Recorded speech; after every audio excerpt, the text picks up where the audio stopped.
We haven't won enough over the last 3 seasons, and our efforts to find the right leadership for the Lions begins today. Offensive coordinator Darrell Bevel will take over as interim head coach for the Lions' 5 remaining games this season, beginning with this week's matchup against the Chicago Bears. For News Talk 760 WJR, I'm Michael Stetz. Proof again that you can only replicate Belichick if you have Belichick. WJR News Time 536. Whether it's 2 a.m. on the weekend or you just need a second opinion, Blue Cross is here with more ways to help you access the care you need. You can call our 24-hour nurse line with any questions during those early mornings or schedule a virtual doctor visit to get that second opinion. Anytime, anywhere, we are here for it all and always will be. Blue Cross Blue Shield of Michigan. Confidence comes with every card. To learn more, visit hereforitall.com. I'm John Ezzo, CEO and founder of New Image Building Services.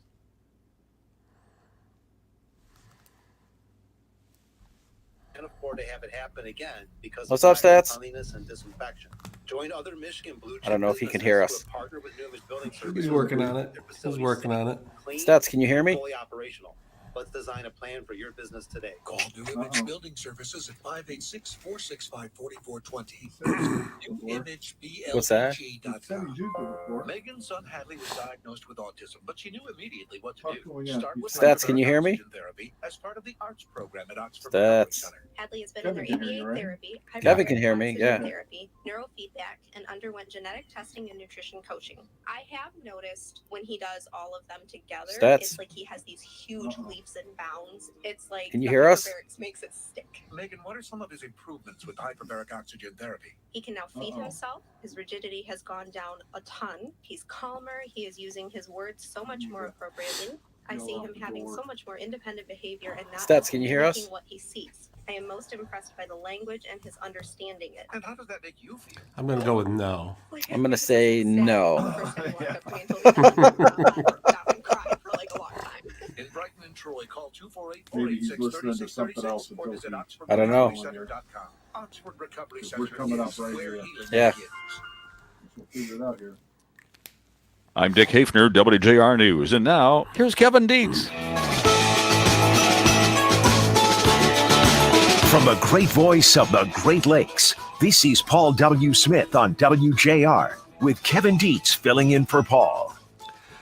Good morning on this 30th and final day of November. Happy Monday. After a gorgeous weekend, we're about to get whacked with a little bit of a winter snowstorm. By this time tomorrow, there could be several inches of snow, probably 2, maybe 4. We'll see what happens.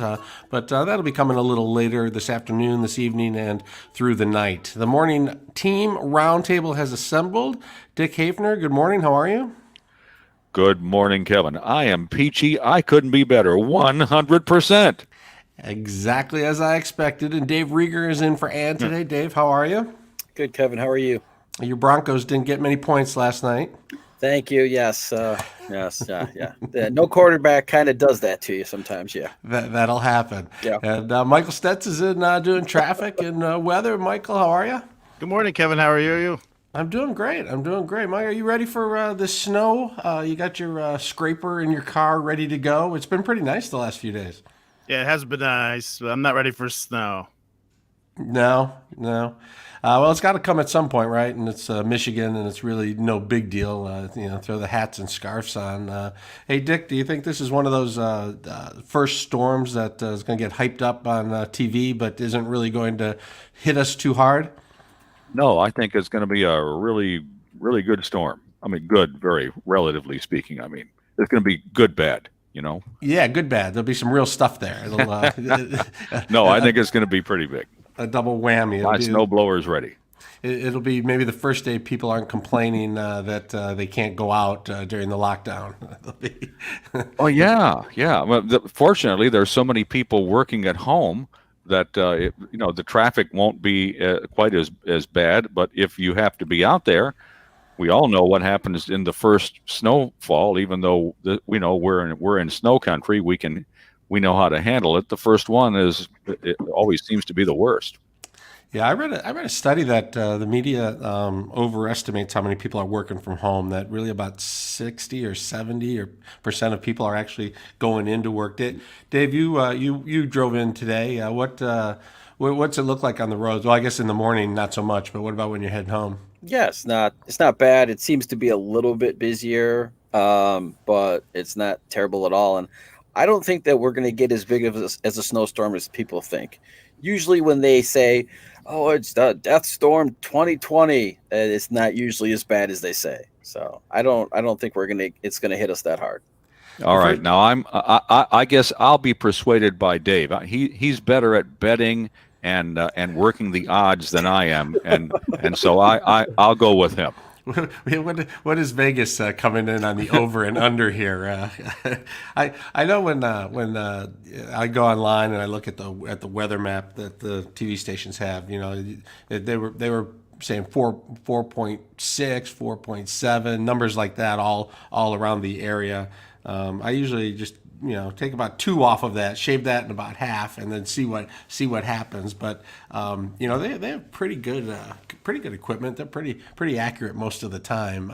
I think even 2 inches will feel like 20 to me this year. I'm just not looking forward to it.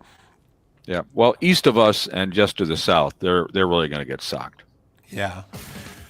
All right, guys, we got much more of the Paul W. Smith Show coming up. We'll take a quick break, check traffic and weather with Michael Stetz.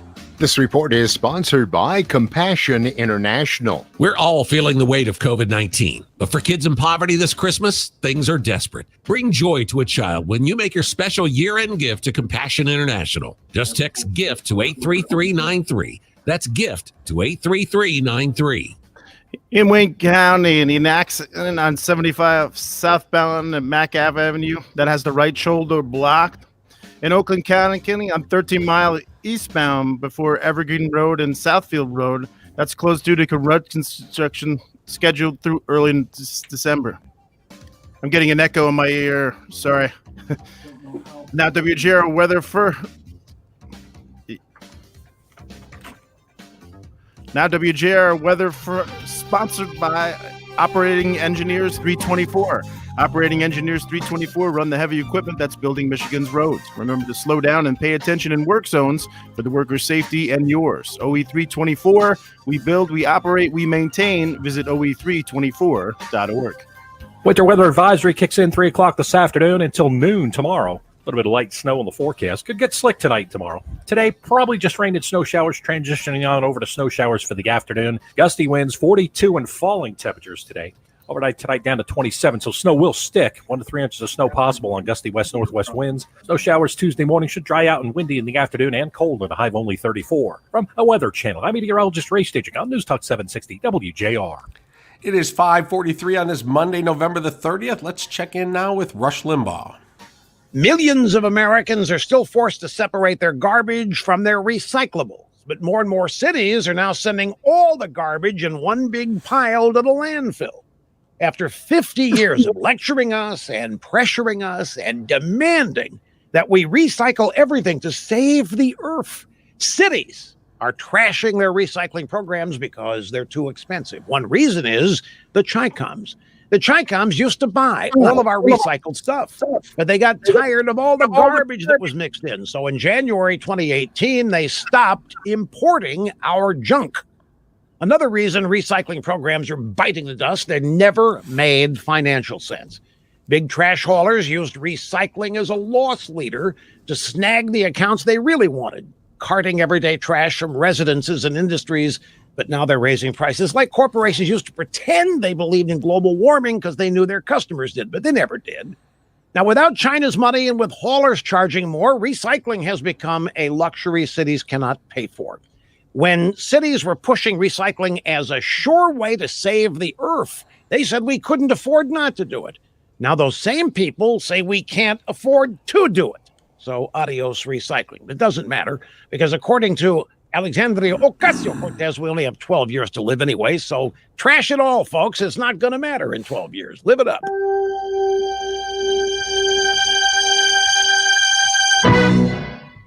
This holiday season may feature more merriment with your devices than ever before as you stay connected with family and friends. That's before you take on all that online holiday shopping. All that online activity can mean more chances of exposing your personal information to bad guys. Now, before all that online shopping and communication takes place, make sure your online identity is protected. Don't spend the holidays without identity theft protection from LifeLock. It monitors for uses of your personal information without your permission. If you have a problem with identity theft, a U.S.-based LifeLock restoration specialist will work to fix it. Now, no one can prevent all identity theft or monitor all transactions at all businesses, but LifeLock can help you feel safer this holiday season and all year long. Save 30% off your first year at LifeLock.com using promo code RUSH. That's LifeLock.com, the promo code RUSH. To save 30%, ends November 30th.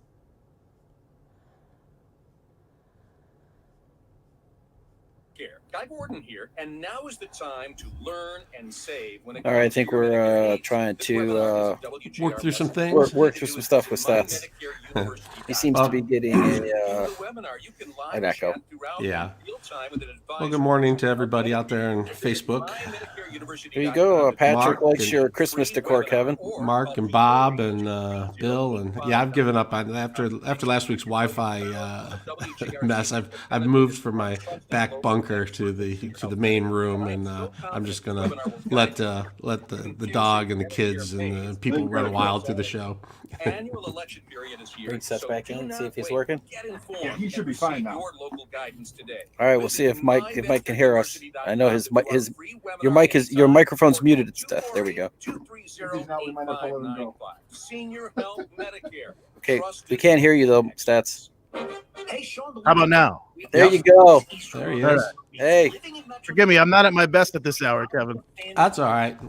This is our normal routine for the first hour and a half. Everyone's probably like, get rid of this guy. Can't even fix it. I had an echo, and then I had to throw my cans off to get the sponsor in, and I think we're set now. I like that. You looked like a football coach. Just rip them off and. I have an echo, and I was like, I can fix this, gang. Patrick's happy to see you, Stats. Yeah. There you Oh, go. nice. How you doing, Patrick? I invite you to head on down. Well, the last time I Mike's did this, I was switching over during breaks, so now I'm here totally. So Perfection every time. Or if you're really daring and you're the Well, what did you? So we didn't get your thoughts on how you think that there's going to be a lot of snow. You're doing a lot of the weather reports today. What do you think? I don't know. It's saying there's a winter weather advisory in effect in most of southeast Michigan from 3 p.m. today until 12 p.m. Now back to more Paul W. Smith on WJR. Once again, substituting, here's Kevin Dietz. Yeah, there was a lot of stories in the news over the weekend. Actually, since Thanksgiving was the last time we were with you. But one that I just had to pull and read for you guys is a deer runs off with a hunter's rifle. I don't know if you guys saw this or not, but this is fantastic. A deer in the Czech Republic figured out how to avoid getting shot by a hunter. The deer was grazing when it was startled by this hunter, and authorities say that the deer charged the hunter, and in the struggle there, the deer got the strap of the hunter's rifle caught around one of its antlers, and then the deer took off running and got away. And 3 times since this happened, other hunters have seen the deer out there with the gun still strapped to its antlers. It hasn't been able to free it from its antlers, and it was. And no one's been able to get close enough to try and get the weapon off of the animal. But that's a pretty clever deer. Pretty good way to avoid being hunted during the season, huh? Does the deer have a permit for this? Yeah, maybe the deer's going hunting. I don't know. We'll have to see if they can figure it out. But that made me laugh. I like that. The other big story for me, I mean, there's a million big stories, but the other one that really caught my eye was this Vanderbilt kicker Saturday. Did you guys tune in? I actually switched over from, I think the Michigan game was on. I switched over and watched Vanderbilt. I wanted to see it in real time, but they were getting crushed, and they couldn't get near the goal line for a field goal or an extra, let alone an extra point. But Vanderbilt kicker Sarah Fuller did become the first female to play in a Power 5 game. She kicked off the second half kick and did the what's that called, a squib kick? Who's my football guy? She did like a little pooch kick, yeah. A little pooch kick. And what is typically the point of that is to if they have a good return person, you want to keep it away from them. Right. Yeah, so that was planned, but I think their coach just got fired too yesterday. He did. I think after I saw him get interviewed on ESPN, and I think they just fired the coach. So yeah, I was flicking back and forth. He got the boot. Yeah, I was flicking back and forth, and I'm like, because I wanted to see her kick a field goal. You're excited, big story, and just watching Vandy try to move the ball, I was like, I don't even know if they're going to get to midfield, let alone field goal range. That was pretty brutal to watch. They were getting handled pretty easily by Missouri. Yeah, I'm pretty sure that coach got fired for losing. He's like 0-8 this year or something. I don't think it had anything to do with choosing to have Sarah join the team and kick. But I was with you, Mike. I was like flipping back and forth. I'm like, all right, Missouri has the ball. I'll check back in a couple minutes. I check back, and they just never even got close. But well, that was on Saturday, and on Sunday, a Cleveland Browns assistant coach made football history too. An assistant coach who is a woman. Who is that? Dave, were you paying attention to that? Yeah, one of the Brownson is her name. Yeah, she's the what's her title on their staff sets? She's I forget her exact title. I know she's like an assistant to another, but the big story was she had to fill in for someone and coach the tight ends that game. Right. And we've had, of course, the referees, and so we're seeing women are in the broadcast booth for sure. We're seeing a lot of it. I thought it was really exciting to see Sarah Fuller's interviews after. I don't know if you caught any of that, but everybody was hitting her up on Twitter, and she received calls from several people, and she had she had something written on the back of her helmet. I can't remember. I think it was "Play Like a Girl." Yep, exactly. That's what it was. Yeah. Yeah, and I thought, I got carried away with it. I kind of enjoyed watching it. I have a couple daughters. I love watching. Anytime any glass ceiling's broken, and I thought it was fun to watch, and I especially thought she was. A good person to be in that role. She handled it very well. She, didn't make too much of it. She just tried to do her job, and she said she just wanted to show little girls everywhere that any dream's possible, even playing football in a Power 5 men's game. Yeah, I think she plays goalie for Vanderbilt, and I know that she got a lot of tweets from everybody. I know Mia Hamm tweeted her. And so a lot of and she said a lot of fathers who had daughters were also tweeting her. So it's a pretty cool story. Yeah. I couldn't help but think of Kathy Ireland in the 90s classic comedy Necessary Roughness. Yep. She was the female kicker for the Texas State Armadillos. That's right. That's a great movie. Reality matching fiction. And then I went online and I actually watched the prayer vigil for Benny Napoleon over the weekend, and that was touching show of support, people coming out. I mean, it's COVID hits everybody in different ways, but when somebody is hospitalized, and I've known Benny for 30 years pretty well, and he was he went on the ventilator over the weekend, and and over the holidays to be hospitalized, and you think of all the people who were hospitalized and are hospitalized over the weekend. But his daughter Tiffany has been updating people on Facebook fairly regularly, saying that Benny Napoleon's chose to go on the ventilator to give his body more rest and ability to heal. And that he was able to breathe on his own, but he could heal better by using the ventilator. And it was just touching to see how many people showed up for him at the vigil yesterday. It was nice to see. Yeah, Brian and I were talking about that this morning, about how COVID, it's so weird and scary at the same time, how COVID hits everybody differently. You've got people that it just has mild symptoms or asymptomatic, and then you have other people who have to go on ventilators. it's really weird how it affects different people. Yeah, his Benny's brother Hilton, had a very long scare and fight with COVID-19. He was in the hospital for 71 days, and kind of watched that play out on Facebook. And he really, really struggled and fought hard. And there was a really nice when he got out of the hospital. There was one of those really nice videos with all the doctors and everybody clapping as he made his way out of the hospital finally. And in fact, we had Benny Napoleon on the show here talking about his brother's hospital stay. And Benny had told us that multiple people, like over a half a dozen very close family and friends, had died from COVID, and that it had been hitting his family particularly hard. And so it, let's hope he gets better soon and is back with us on the show. You're listening to the Paul W. Smith Show. We have much more coming up. We'll take a quick break, check traffic and weather with Michael Stetz.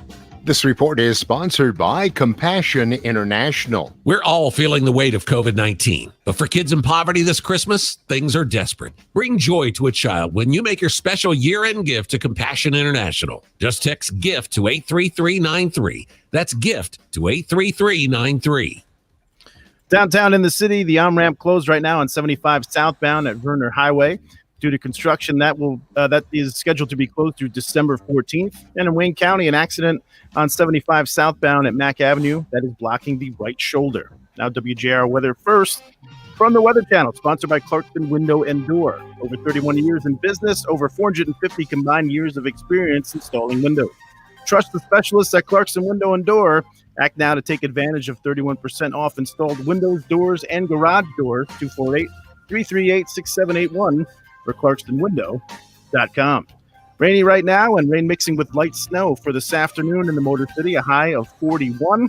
Winter weather advisory is in effect for most of southeast Michigan right now, starting at 3 p.m. today until 12 p.m. on Tuesday.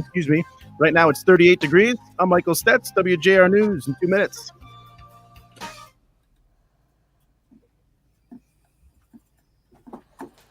Of aging or disabled loved ones. So, what did you guys think of the story about what happened to President-elect Joe Biden, who he's in a walking boot apparently after spraining his foot playing with his dog? We gotta find out which one it was. If it was the Major or what's the other one? It was Major. Is that the? Yeah, he slipped and twisted his ankle on Saturday while playing with his dog Major. And he's going to be, I guess he was examined by an orthopedist. I've been banged up with my dogs before. Rest in peace, my dog Rosie, my bulldog.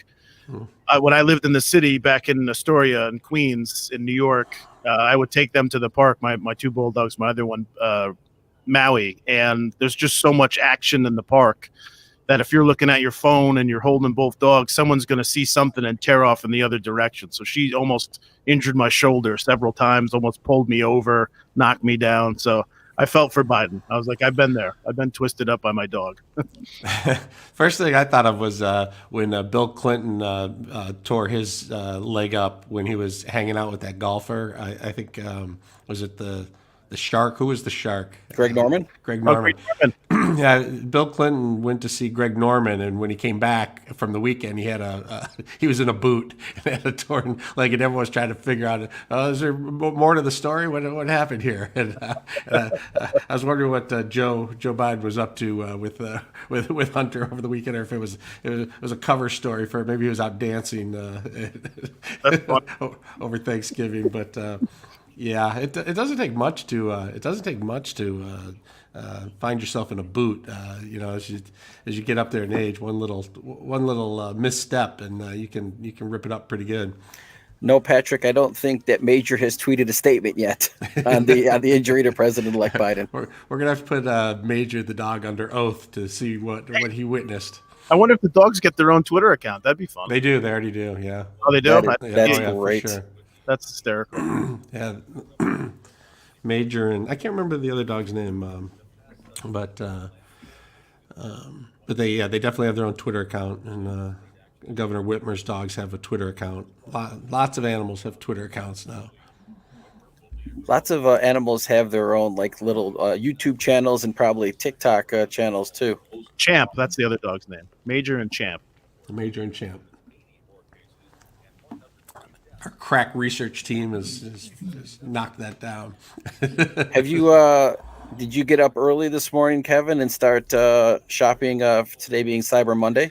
No, I saw so much of that going on from Thanksgiving and from Friday. Black Friday turned into Cyber Monday. I think record online sales Friday. I don't know if either of you two went out on Friday, but my wife, God love her, Lauren Crocker, she does the she's the co-host on the Blaine Fowler Morning Show on 96.3 WDVD. She puts the full court press for Christmas decorations in the Christmas tree like at Halloween, and I hold her off as long as I can. So we went out Black Friday for Christmas tree and get some decorations and stuff. Kevin, it was dead. We were in the lawn and garden section in Home Depot at like 9:30 in the morning, and we were the only ones in there. So I was like, maybe people are really kind of respecting what's going on right now. That was a report. That was a report everywhere. It was really quiet everywhere on Friday. A lot of people got out Saturday. I saw a lot of people out and about trying to support on Saturday. It was shop locally, shop small, and people were trying to get out and support the stores that were open. But it's all online. So I'll be surprised if people waited around until Cyber Monday to do their shopping with all the deals that have been going on online. But I did happen to drive by the mall yesterday, and the parking lot looked very empty compared to what it usually is around this time of the year. Yeah, it's crazy. It's just crazy to see. Like normally it's a mob scene, you know? Yeah. It's going to be tough for these. It's going to be tough for the businesses that rely on the holidays to make their year this year. It's going to be. I think they're going to be in some trouble. Well, it's like 80% of many stores' business comes in the fourth quarter at the over the holidays. It's going to be rough for sure. I mean, I know that I like to. I like to shop online, so I don't like to go and fight crowds at the mall when it's not holiday time, much less when it is holiday time. So. Yeah, I have not exactly figured it out for myself. Everybody in my house shops online, and the Amazon guy's here plenty, and the FedEx guy. But I don't know if it's a worry about returns or whatever. But I just have not turned the corner. But I shop like twice a year because I need something very specific, and I go right to the store, right to the shelf, in and out in 2 minutes. Not a lot of window shopping. I need a little balance. I do a lot of stuff online, and plus I have a lot of family back home on the East Coast, so Amazon and stuff like that comes in handy. But I like to be part of the spirit of things, so I like to at least get to a couple stores during the season, kind of walk around, get my peppermint mocha, if you will, and kind of see the decorations and kind of feel it in a little bit before the holiday season ends. Yeah, I actually I asked my kids, they were at the mall the other day, and I asked them, what are the decorations like? And they said they're just like every year. It's amazing, except there's not all the people. I said, well, maybe this is the right year for me to go to the mall. Yeah, it was empty. I could not believe all the open spots. But apparently people are taking heed of the virus and is trying to stay safe, and so I found that to be refreshing. Dave, what did Patrick say? Throw that up there again. Patrick said that he likes to sit in the mall parking lot with his backup lights on. That's mean and funny. Right. Yeah, but I think that. What about decorations? I see that Kevin. He's got his tree up. He's ready to go. Oh yeah, we have to fight that off too. That'll all be up on Halloween if my wife had her way. We got it's hard. After Thanksgiving, once the dishes are cleared, all of a sudden stuff starts popping up. What about you, Stats? We tree up? Yeah, we got the tree up Friday. I held off as long as I could. Got the tree up, the decorations up inside. We added a couple new wrinkles. We got a wreath for the garage. Some other outside lights we added. I added two new. I added a Hans Gruber and a John McClane to my tree this year. So nice. Up there. So But we always celebrate Die Hard at Christmas. So We the same. We have the same ornaments come out every year, like most people, and we have Michael Vick, quarterback. From the great voice of the Great Lakes, this is Paul W. Smith on WJR with Kevin Dietz filling in for Paul.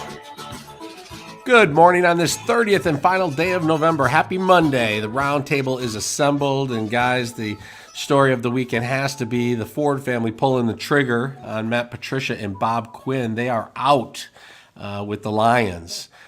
Which means who's next and who was surprised. Let's start with Michael Stetz. Were you surprised that this happened at this time or happened at all?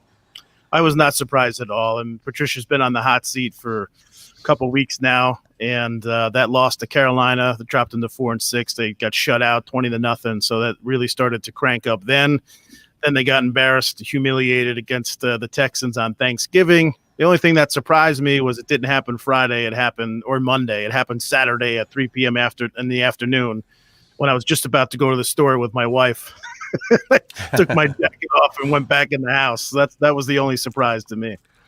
The Lions seem to hold on longer than most before pulling the trigger on firing people. They seem to be more loyal to the people they hire and give them more time than most people want. And I know people have been on Fire Patricia for a long time. But Dave, did it surprise you at all that it happened? I guess they fired coaches before over the Thanksgiving break.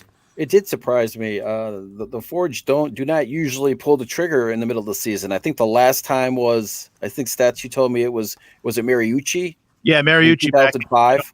And they waited till Monday that time. But yeah. So this is so maybe this is a sign that things are changing with the Lions organization. We'll see with the next who they pick for their next GM and their next coach. But this is not normal for the Lions to pull the trigger in the middle of the season. They usually ride it out a little bit longer. Dick Hafner, I guess the Patriot way didn't stick here in Detroit. What were your thoughts on moving on from the Patriot way experiment? Well, I've always thought the Patriot way is the Belichick way. So if you want the Patriots, you have to get Belichick. If you don't get Belichick, you can't do the Patriot. That doesn't make any sense. But I'm just a fan. I'm not an expert like you guys. For example, how many runs does it take to make a touchdown? I don't know. I'm just not an expert at this. I have to listen to experts. Come on, Dick. Come on. You've been a Lions fan for so many years. You know the history. You're a bigger fan than you're letting on. Come on. I'm thinking that I think a lot of us fans wonder if the Lions will have a difficult time attracting the best managerial talent because the franchise has been in the dumper for so long. But I'm thinking that somebody has to look at this as a golden opportunity, somebody really good. Can you imagine if the next general manager moves in and he or she if he turns things around and turns the Lions into a winner? Do you realize how big a hero that person is going to be? said Jim Caldwell and Jim Schwartz and Rod Marinelli and Dick Gerard and Steve Mariucci, and Marty Morningweg, Gary Moeller. If somebody comes in and turns this around, they are going to own this town. What's Wayne Fontes doing these days? He was, I think, the winningest coach we've had in my lifetime.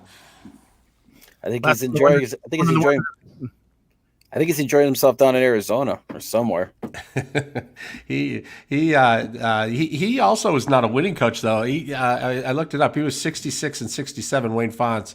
I think he was our winningest. But the only coach I saw of recent history that had a winning record was Gary Moeller, who was 7-4 in a very short-lived. Dick Gerard did well too. I think in his interim.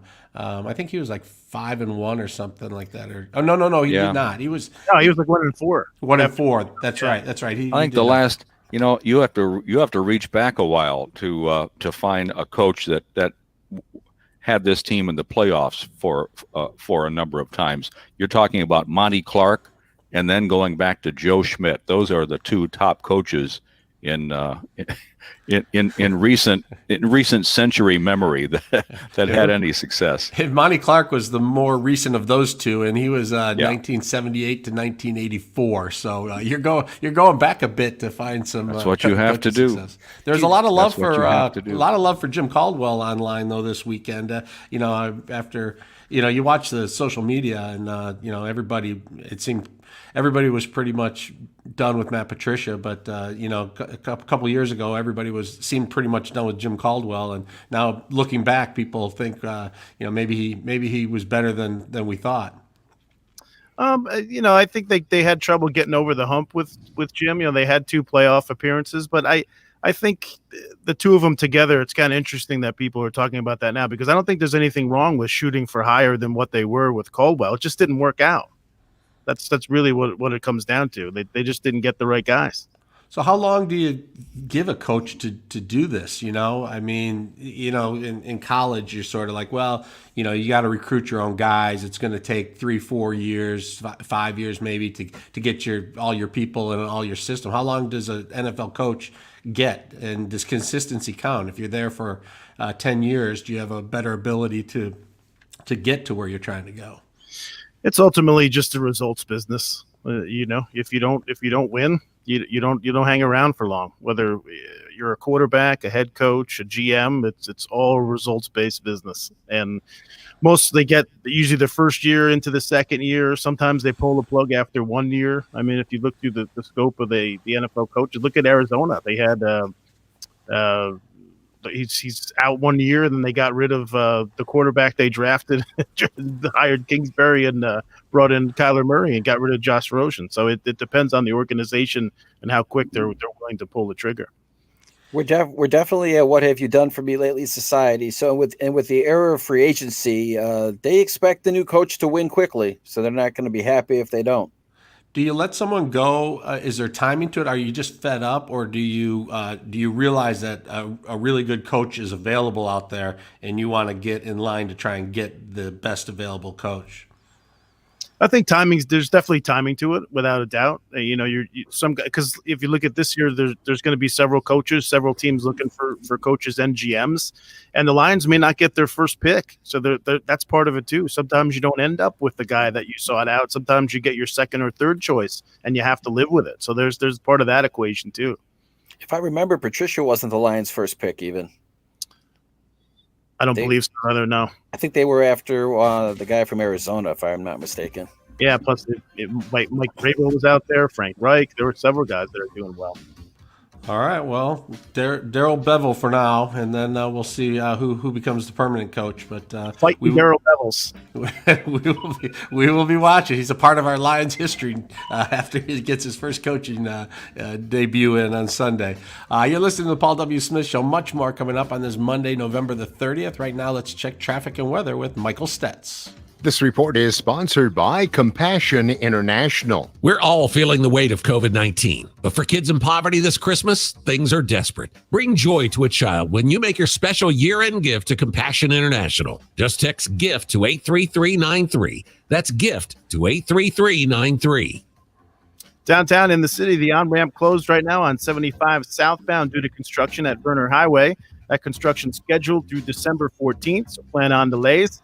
And in Wayne County, an accident has the right shoulder blocked right now on 75 southbound at Mack Avenue.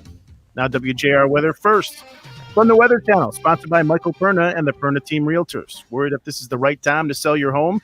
It's time to call Michael Perna. Michael Perna with Keller Williams Realty guarantees to sell your home at a price and deadline that you agree to, or he'll buy it himself. Call Michael Perna at 844-737-6276 or visit thepernateam.com and start packing. Colder air continuing to spill in. Winter weather advisory will start at 3 o'clock this afternoon until noon tomorrow for accumulating snowfall. Rain and snow showers around this morning. No accumulating snowfall. Snow showers scattered around this afternoon. Highs will most likely be in the low 40s, which is where we are this morning, falling into the 30s this afternoon on a gusty west-northwest wind. Tonight, scattered snow and snow showers 27, so snow will stick. Gusty winds 1 to 3 inches of snow. Snow showers around early tomorrow with a high of 34 and a gusty wind. From a Weather Channel, meteorologist Ray Stijik on News Talk 760 WJR.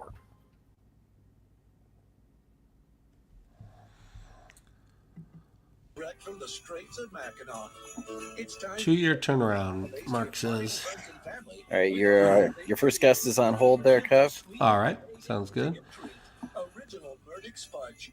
Place your order now for sweet savings. Order now. So, did you also see that that Joe Biden, his communications team, all women communications team? Yeah, I saw that.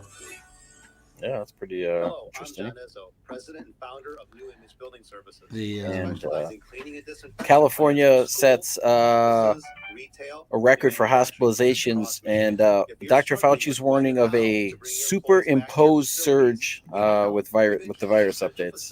Yeah, they're talking about whether Thanksgiving was going to be a super spreader or not. And they think it probably will be. With Christmas right around the corner. Yeah, we're not going to be. Christmas is going to look just like Thanksgiving did. Right. And you saw what happened to the 49ers with the city of Santa Clara where they play, put a 3-week ban on contact sports.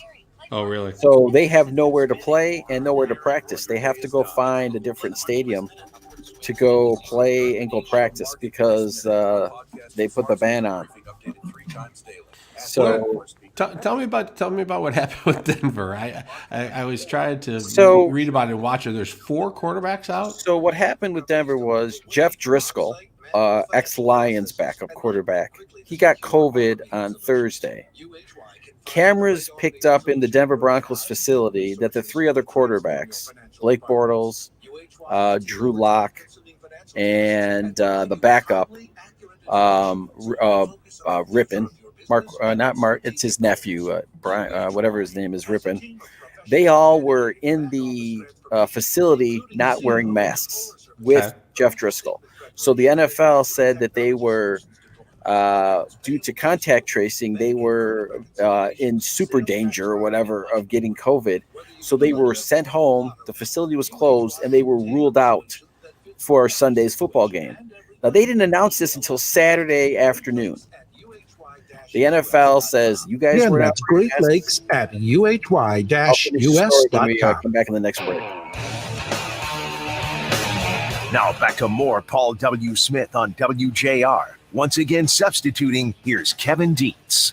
Tuesday will be the 1-year anniversary of the first legal recreational marijuana sales in Michigan. The industry has just exploded, and it was anticipated that it would. I remember back when it first opened up, and we were talking about how big will this be, and in the first 4 weeks, I think it was $7 million worth of marijuana was sold, and it just keeps on growing, no pun intended. Joining us now is Mike Lee from Crane's Detroit Business. Mike, thanks for being on the show. Good morning, Kevin. How are you? I'm doing well. This industry's been incredible, I guess. What have you guys discovered as you look back on the 1-year anniversary?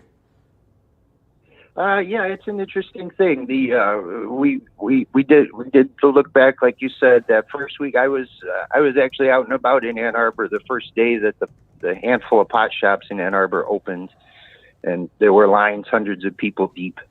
They did not shop, but that first week, I believe it was 4 stores opened. They sold $7 million worth of marijuana. Over the course of the past year, we've seen more and more open. In September, they sold $60 million a month, and it's still growing. If you look at the chart of monthly sales, the upward trajectory hasn't ended. Almost looks like a COVID chart, but there's a lot of room for this business to grow. The city of Detroit just created a set of ordinances to allow for adult use marijuana. It hasn't been allowed in Detroit up till now. Other big cities are doing the same. There's negotiations in Warren on allowing pot shops, and so it's been an interesting trajectory.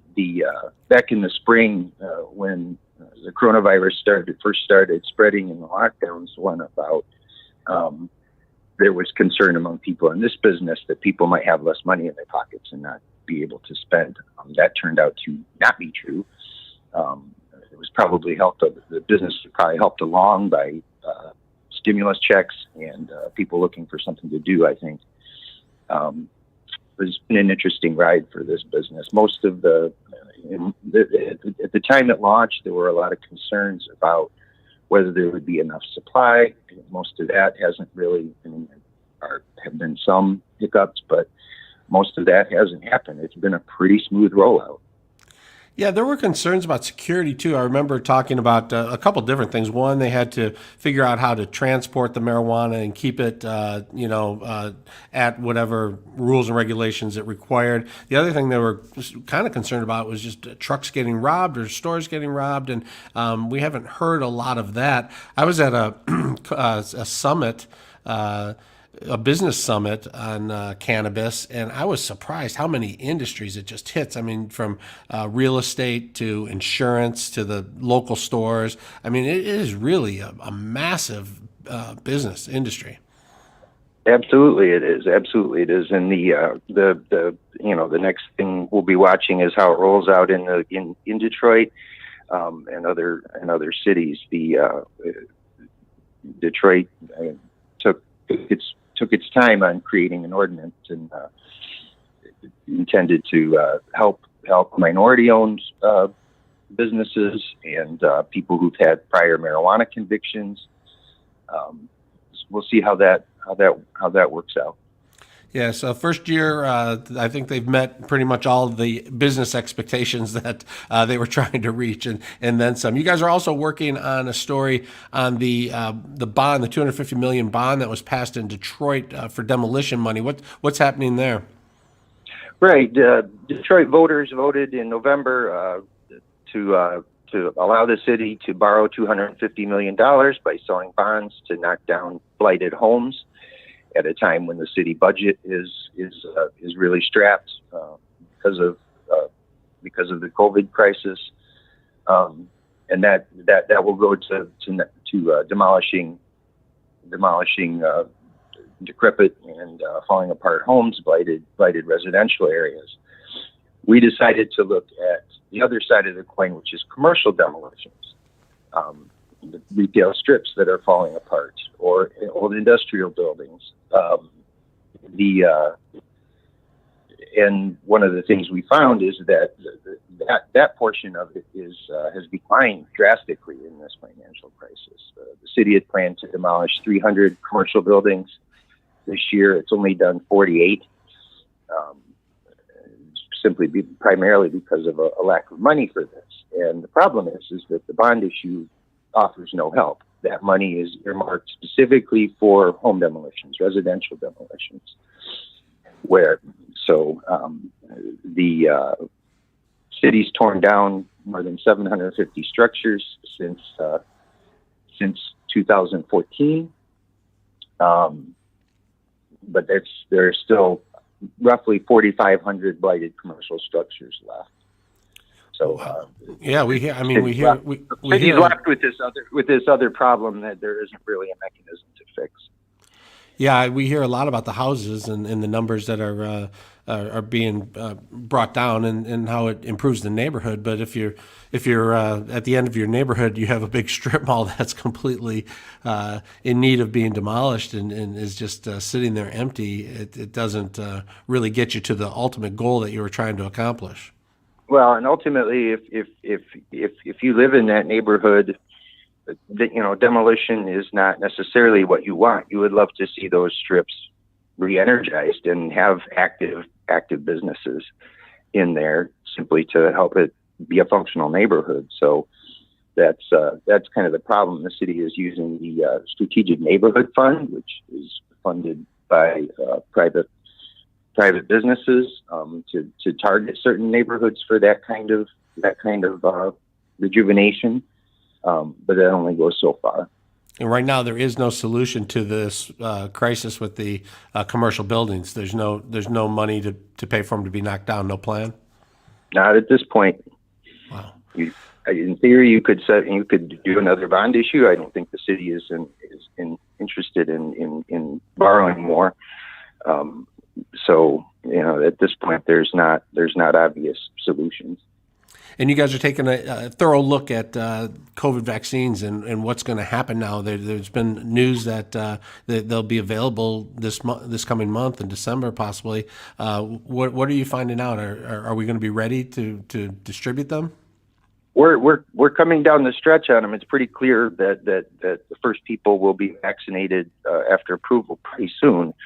The big challenge is how to get those vaccines distributed. I don't think that we've ever tried to vaccinate this many people this quickly with a brand new vaccine. And one of the problems is that these vaccines, especially the Pfizer vaccine, which appears like it might be one of the first to be approved, has to be stored at 70 degrees below zero, which makes it hard to distribute. It's got to be kept at that temperature all the way through transport. And what we looked at was a local company that many people probably haven't heard of, but it's called Lineage Logistics. It's based in Novi.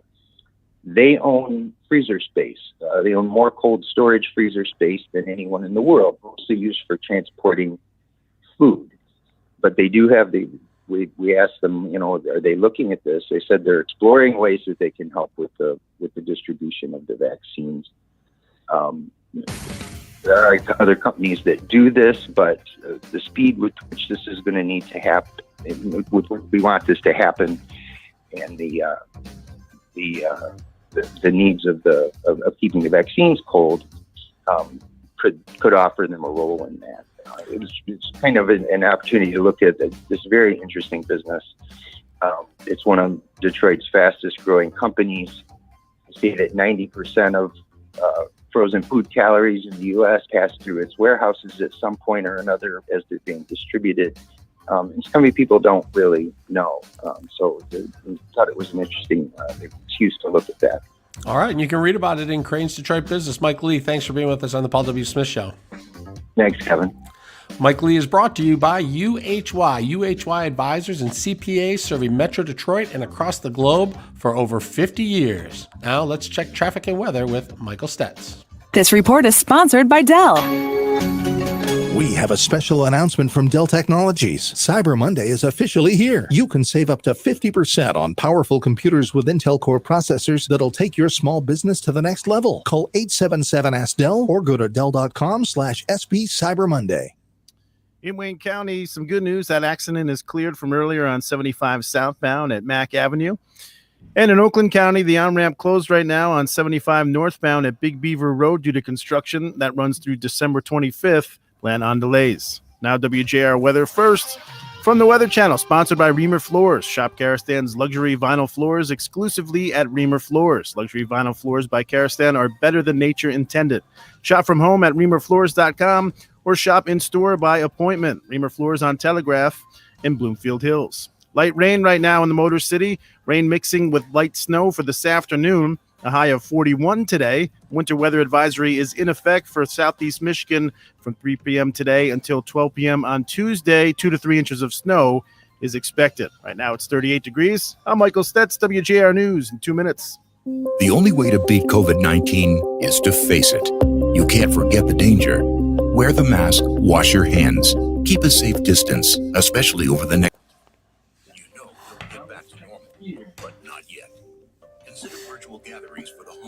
Yeah, so Dick will be with you at 6:35. 6:35, yeah. So Saturday they were informed that they would not that they were all not able to play on Sunday during the football game, and then they had to use they tried to petition the NFL to move the game. The NFL wouldn't move the game, and then they tried to actually get one of their coaches to be able to play, who ran the practice on Friday or on Saturday because none of the quarterbacks were there. That didn't happen. They can't sign anybody off the street because of COVID protocols, so they had to go with a practice squad wide receiver who played quarterback at Wake Forest. Wow. Who hadn't thrown a touchdown pass since like 2017. And in fact, his senior year at Wake Forest transferred to wide receiver, and he stopped playing quarterback. So no practice, no game plan. Going up against one of the top defenses on Sunday and with the New Orleans Saints, they had no chance. It was just. It was too bad. I was kind of hoping he'd get hot quick and make it fun, but I think he started out like 0-7 or something, which was tough. It was the first time since I think Ryan Leaf that they had more interceptions than completions from their quarterback. It was bad. So it was a bad experiment. And then Vic Fangio, the coach, came on the post-game press conference and he blamed the quarterbacks. He's like, "You guys got to be better. You have to follow the rules." So they fine them? They're going to get fined. They're going to get fined. They're probably going to. They're probably going to get. They might lose a draft pick too. Yeah. So Joanne, that's the news and the producers of the on-air show you're hearing in the background. You're hearing what's on WJR right now. No, they're actually hearing Stetson Brian here in the control room. Oh, in the control room. Okay, gotcha. Yeah, they're having a conversation. But so it was just really bad situation for them, and I can't. You got to blame the quarterbacks for the Broncos for not following the protocols the NFL has put forth, and they just earlier in the week had put forth some new protocols that were even more stringent. So, and what about Ohio State? Now they the rules say if you have 3 games canceled, you're not eligible for the Big Ten championship game. If they're completely healthy, but another team can't show up because of COVID, they still get penalized. Right. So Ohio State is supposed to play Michigan State on Saturday, if I'm not mistaken, and their game was canceled on Saturday, so they might not make it to 6 games. If you don't make it to 6 games in the Big Ten this year, then you're not eligible to play in the Big Ten championship. The problem with Ohio State is they're in the top 4 for the playoff. So how can you keep them out of the playoff, but yet if they don't go to the Big Ten championship?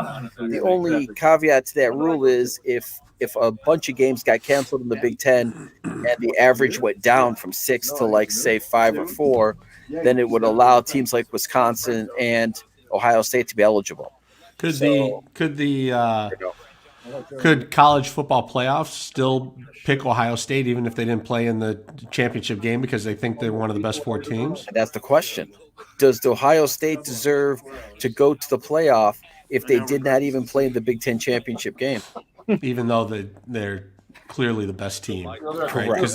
They were ranked, if you remember, they were ranked when the Big Ten wasn't even playing football this year. But they beat Indiana, which is correct. And did they who's on the other side? Well, it was Northwestern until Michigan State beat them on Saturday. Did Ohio State play Northwestern this year? I don't know if they play Northwestern. I'd have to look and see. Yeah. So that probably would have been your Big Ten championship game. Right, but if you're going to pick one team out of the Big Ten, it's going to be Ohio State. Obviously, Ohio State is the best team.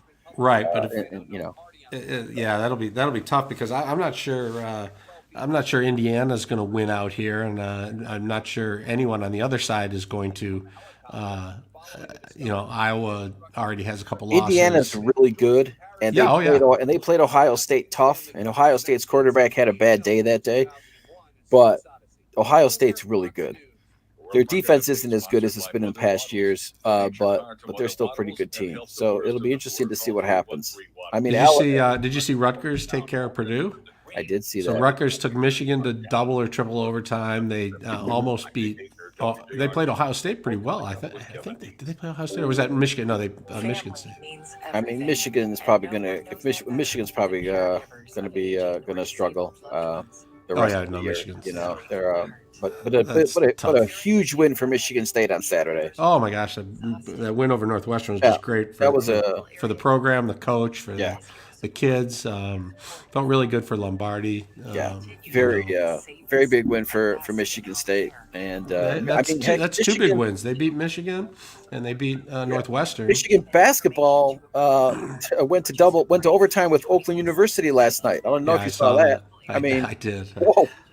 Something popped up on Twitter that said upset alert and at halftime, and so I did check that out. Oakland University is quite the story. They went a whole month on COVID with no practice. They started out 0-3. They got destroyed by 50 points the previous game before playing Michigan, and Michigan's 25 in the country, and they took them to overtime playing this zone defense. Michigan did not have an answer for it, and so. A good game from the Golden Grizzlies. Well, that coach has just done a phenomenal job out there. Campy. He's great. He's been there forever. Yeah, I mean that program is really fun. I was actually talking about like maybe going out and getting like season tickets to Oakland U basketball, just so that you had something to do. It's close to home. Get some good basketball and go check that out. We did that at one point. I lived in Lansing for a year, and we got season tickets to the Michigan State basketball games, and it was just a blast. It was so much fun. Yeah, it's well, I mean, I don't know if it's going to do any good if we're gonna have any fans in any of the stands this year, but you had maybe happy and healthy New Year. Now back to more Paul W. Smith on WJR. Once again substituting, here's Kevin Dietz. It was a Thanksgiving weekend like no other. We were told to stay home, stay with our immediate families. If we wanted to visit our family and friends, we should Zoom call them over the internet. Some people paid attention to the rules and laws. Others did not. Black Friday, the stores were reportedly quite empty, as most of the shopping was done online for Black Friday. Small Business Saturday was a day we were supposed to get out and help local stores, and people did, but not in the numbers that they have in years past. And so many small businesses are just hanging on by a thread because of COVID-19. And here we are, Dick Hafner. Welcome back into the round table here. You had some sound with Fauci earlier. Do they think that this Thanksgiving may be a super spreader because of people skirting the rules? Yeah, that's what they were warning, and I think a lot of people did have gatherings. You try to be as careful as you can, and of course, many of us are, as we find, we're a little over optimistic as to whether we can avoid the COVID-19.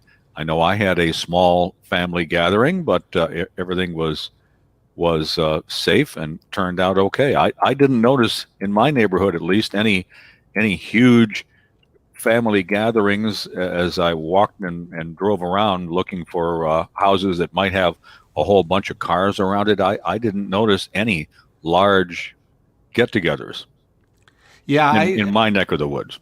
Yeah, I'm sure there were plenty. It didn't really happen in my neighborhood either. But there was concern for sure, and I guess we won't see those numbers till probably coming. Those numbers will probably start coming out here now as to how bad it was. But Dr. Fauci was kind of indicating the rest of the holiday season through the end of the year probably is going to have to look a lot like Thanksgiving did. Yeah. I don't know. Did you get around to any stores? I did. What did you see? As you had reported, the crowds in the stores were noticeably lower than what you would see normally. Yeah, it's concerning for me on the local level. Even if you talk about the malls, I'm not sure how many of those stores are going to be able to stay open. Now, you said I think you reported there's record sales on Black Friday online. Yep. But I'm not sure who's getting all that money. I'm not sure that that registers to these local stores for sure. Are they up and running online the way the big stores are, or is this all big corporations that are selling everything and it's all getting shipped to us via Amazon? And how many empty storefronts are we going to see? I remember walking around, I think it was Royal Oak, and it was the first time I'd been to Royal Oak since the pandemic, and I just noticed how many empty storefronts there were, and it surprised me and worried me. And I know that's got to be happening in town after town here in Southeast It's Michigan. happening. Yes, it's happening everywhere. And I think a lot of the stores have figured out, a lot of the local smaller operators have figured out that to stay alive, you pretty much have to call Amazon and get in with Amazon. So a lot of the smaller businesses, as we've heard from Jeff Sloan in our Startup Nation reports, a lot of the smaller local places now are part of Amazon so that they can get into the cyber shopping mode. Otherwise, most of us don't know to look to the smaller places to see if they have a website and see if they sell online. You have to pretty much do your business with Amazon or risk going out of business. Yeah, on Saturday, it was almost like a pep rally with state lawmakers online trying to encourage people to come out on Small Business Saturday to help local stores. That people, it's as if they know in their areas that they represent that they're going to have a problem with so many places shutting down. But I saw state representatives from all over the state tweeting, where they were and how they were trying to get to 3 or 4 different local stores throughout the day to try and help keep them alive. And I think I've seen numerous stories on the restaurant industry where people really just think they're not going to make it through this. Right. The first round closed up a lot of local restaurants, and in this second wave, may be the nail in the coffin for a lot of our favorite places that we like to go. Yeah, and we all know that there's a vaccine right around the corner, right? They're telling us we're going to have a vaccine or more than one available in a very short time. So the message to restaurant owners is, if you can stay alive, there are going to be fewer restaurants around to compete with you. Therefore, when business comes back, the chances are very good that you'll have not just a resurgence of business, you'll possibly make up for all of the losses that you had before, because there'll be less competition. Yeah, and at the same time, I worry about Mike Duggan saying they can only do 5,000 vaccinations a day, and that it's going to take months to get everybody vaccinated in Detroit. If that plays out around the rest of the state, then we're talking about spring, which is what they were saying in the beginning, and that's going to be a long, tough winter for a lot of workers and a lot of store owners. All right, Sure. Dick Hafner, thanks for jumping in. We appreciate it. Okay. All right, we're going to take a quick break, check weather and traffic with Michael Stetz. This report is sponsored by the Exergen Temporal Scanner. Don't take chances with COVID-19 and your family's health. Use the Exergen Temporal Scanner to check temperatures before dinner and before you leave home. It takes an accurate reading in seconds and is the #1 thermometer recommended by hospitals, doctors, and nurses. Stay safe with Exergen. Downtown in the city, the on-ramp closed right now on 75 southbound at Verner Highway due to construction. That's scheduled through December 14th. Plan on delays. And in Wayne County, an accident on 94 eastbound after Ecorse Road. That's blocking the right shoulder. Now WJR weather first from the Weather Channel, sponsored by Clarkson Window and Door. Over 31 years in business, over 450 combined years of experience installing windows. Trust the specialists at Clarkson Window and Door. Act now to take advantage of 31% off installed windows, doors, and garage doors. 248-338-6781 or clarksonwindow.com. Rain and snow showers today, but a winter weather advisory kicks in at 3 this afternoon until noon tomorrow for some light accumulations of snowfall. Rain and snow showers this morning, transitioning over to snow showers this afternoon. Low 40s and falling into the 30s on a gusty west-northwest wind. Not much accumulating snow today, but we could have 1 to 3 inches of snow scattered around tonight and some snow showers early tomorrow. Gusty winds and a high of only 34. From a Weather Channel, meteorologist Ray Staging on News Talk 760 WJR. SAE Ion Engineering with Lindsay Brooke with Automotive Engineering Magazine is brought to you by Continental Automotive, the future in motion. Visit continental-automotive.com to find out more. 6 speeds, 8 speeds, 10 speeds. Car and truck transmissions have been gaining more gears. The more gear ratios available, the more a vehicle's engine can operate at its most efficient point for longer periods of time. It's like a bicycle. The more gears you have, the easier it is on your legs. Electric vehicles are a bit different. EVs typically have a 1-speed transmission. but adding a second gear ratio can give EVs more efficiency and performance. Porsche's Taycan EV uses a 2-speed transmission. Other companies are also developing 2-speed gearing for future EVs. Electric trucks, in particular, are prime candidates for 2- and even 3-speed transmissions. For Automotive Engineering Magazine, I'm Lindsay Brooke, and that's this week's SAE Eye on Engineering. Imagine a future where every car trip is seamless and safer. It starts when your car automatically backs out of the garage to greet you. Facial recognition cameras open your door and adjust your seat. On the street, intelligent intersections and street lamps warn you of hidden dangers, while on the highway, a suite of safety technologies such as automatic emergency braking and surround view cameras assist you. Upon arriving at the parking garage, you exit your vehicle and the car parks itself. From there, an automated shuttle takes you to your final destination. At Continental, we're developing new ways to make driving safer, intuitive, and more comfortable every step of the way by connecting vehicles with drivers, other vehicles, and the infrastructure. Just wait until you see what's next. For more, visit Continental.com. Continental Automotive, the future in motion.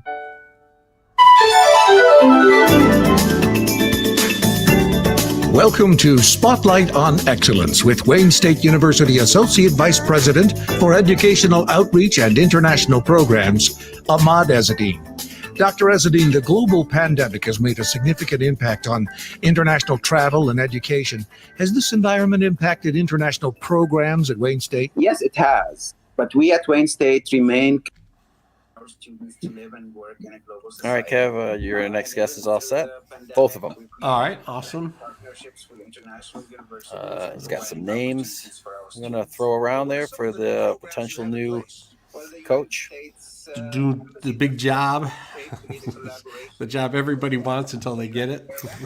I was talking about that with Brian, and Brian made a good point, and this is coming from a non-sports fan. He said it's still an NFL job, and it's still one of only 32 in the country. It pays millions of dollars. And it pays a lot of money. It comes with a lot of stress. Brian up for the job? Yeah. Brian is about as far removed from sports as any human being that I've met in my entire life. That may be the secret that the Lions need, someone who absolutely does not follow the sport at all. Brian could not care any less about sports at all. So, talk to him about Star Trek though, and he's there. Other than if the coaches call in on time or not.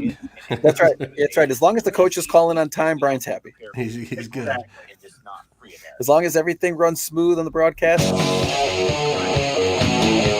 Now back to more Paul W. Smith on WJR. Once again substituting, here's Kevin Dietz. Well, our Detroit Lions lost 41-25 to the Houston Texans on Thanksgiving Day, and that was all the Fords could take. Matt Patricia and Bob Quinn were fired. Joining us now to talk about it is Mike O'Hara, columnist with DetroitLions.com, and Steve Courtney, our own WJR sports guru. Guys, they pulled the trigger. They usually wait till the end of the year, but not this time around, huh? Well, I don't think they could, Kev. Good morning to you. Hello again, my friends. When General Manager Bob Quinn made the change to Matt Patricia from Jim Caldwell, he was rather adamant that 9-7 wasn't good enough. Well, apparently neither is 13-29-1 over 3 seasons, and the change was made. Let's start there with Mo Better Blues. Michael, good morning. Good morning, Steve. Good morning, Kevin. Certainly, Mike, a change that had to be made. And in her statement Saturday afternoon, Lions owner Sheila Ford Hemp made it clear that, this Lions team, 1 minute you're on the verge of a postseason berth, and then 2 miserable losses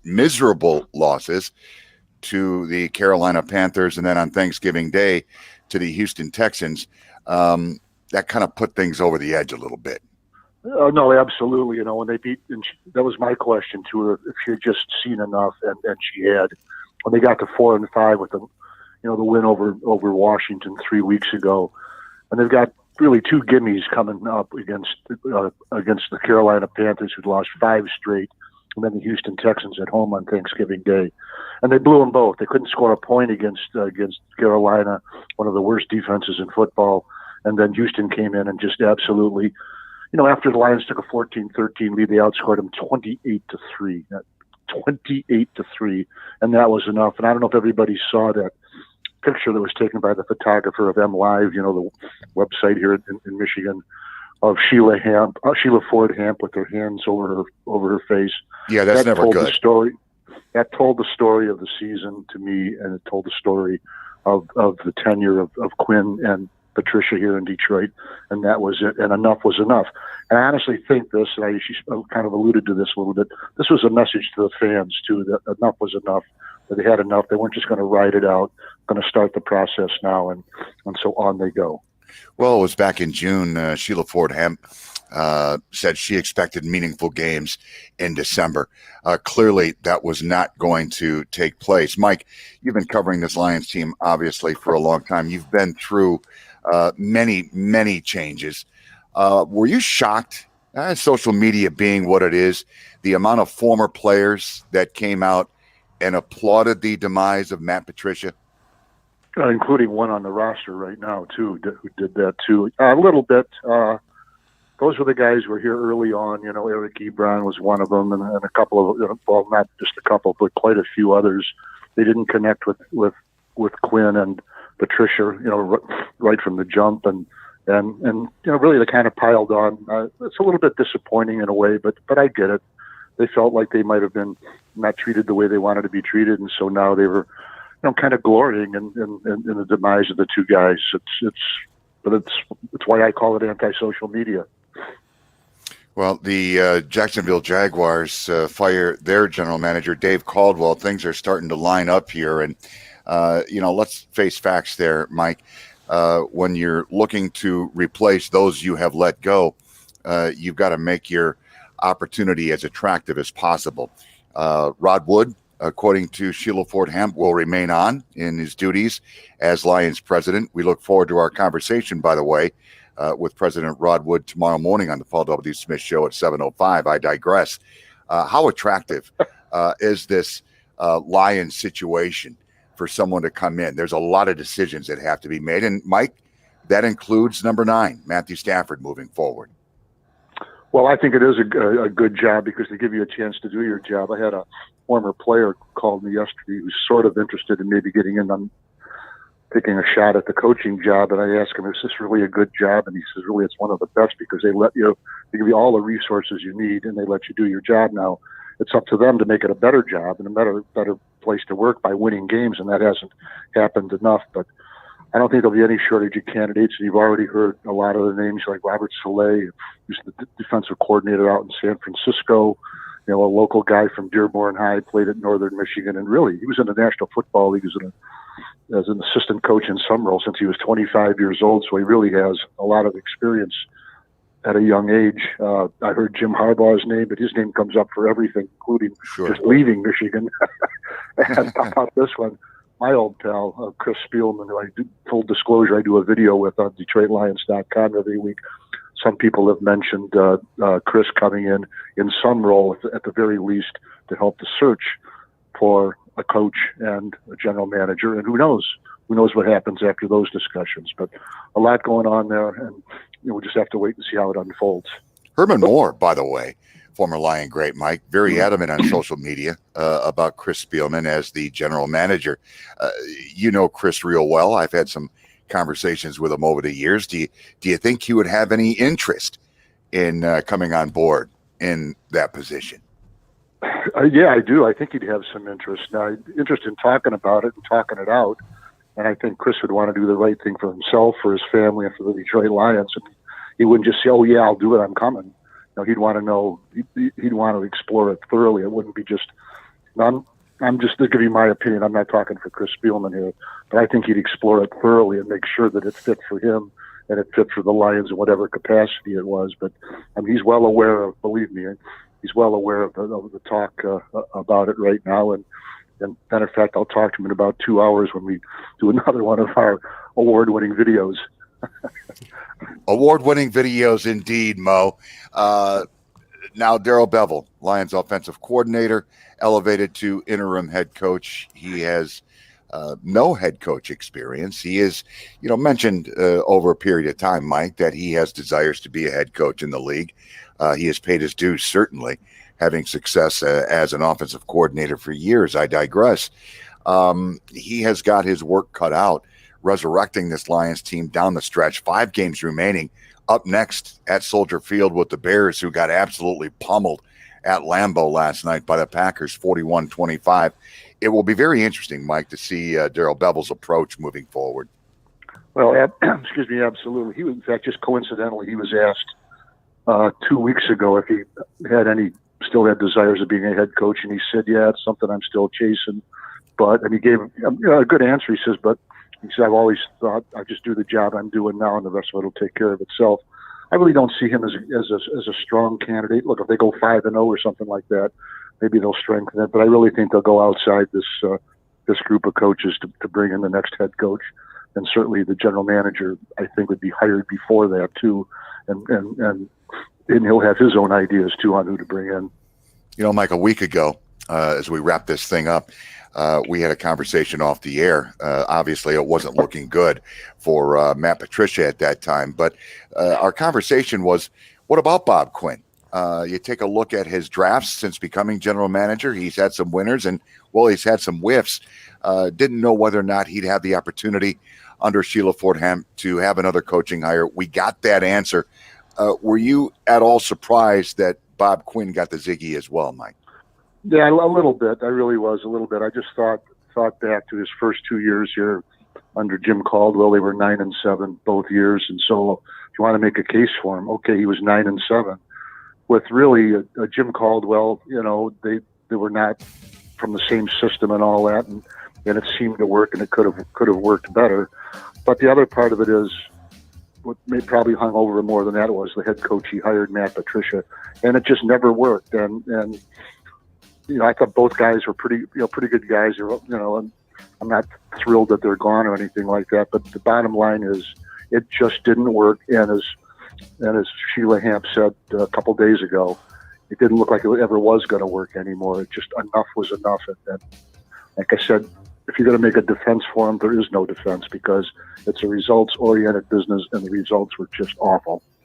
All right, Mo, we'll preview that tilt with the Bears come Friday here on the Paul W. Smith Show. Have a good week. I'll be in touch, sir. All right, guys. Thanks for having me. You bet. All right, Steve Courtney, Mike O'Hara, columnist, DetroitLions.com. Let's take a quick break on the Paul W. Smith Show. We'll be back with much more. Right now, we're going to check traffic and weather with Michael Stetz. This report is sponsored by Compassion International. We're all feeling the weight of COVID-19, but for kids in poverty this Christmas, things are desperate. Bring joy to a child when you make your special year-end gift to Compassion International. Just text GIFT to 83393. That's GIFT to 83393. Downtown in the city, road construction has the right lane closed on 75 northbound between Springwell Street and Clark Street. That's scheduled through December 14th. Plan on delays. And in St. Clair Shores, an accident on 94 eastbound at 8 Mile. That's blocking the right lane. Now WJR weather first from the Weather Channel, brought to you by McLaren Health Plan. McLaren Health Plan is helping families stay healthy with coverage for virtual doctor visits, flu shots, and access to over 140 hospitals in Michigan. McLaren Health Plan, the right plan for right now. Learn more at mclarenhealthplan.org. Light rain right now. Rain mixing with snow for this afternoon, a high of 41 today. Winter weather advisory in effect in southeast Michigan starting at 3 p.m. today until 12 p.m. on Tuesday. 2 to 3 inches of snow is expected. Right now it's 38 degrees. I'm Michael Stetz, WJR News in 2 minutes. Weingarts! Hi, it's Dan Weingarts. Stay ahead of winter storms with one of our in-stock Toro snowblowers. Toro snowblowers are strong and reliable and clear down to the pavement. And with prices starting at just $399, we have a Toro to fit every budget. For more information, visit Weingarts.com or our stores in Utica, Farmington Hills, Cedar, or our newest location in Livonia. Hello, Dave. What's up? Hey, we're moving into 7 o'clock. We're Yeah. 2 hours to go. 1.5 in. So,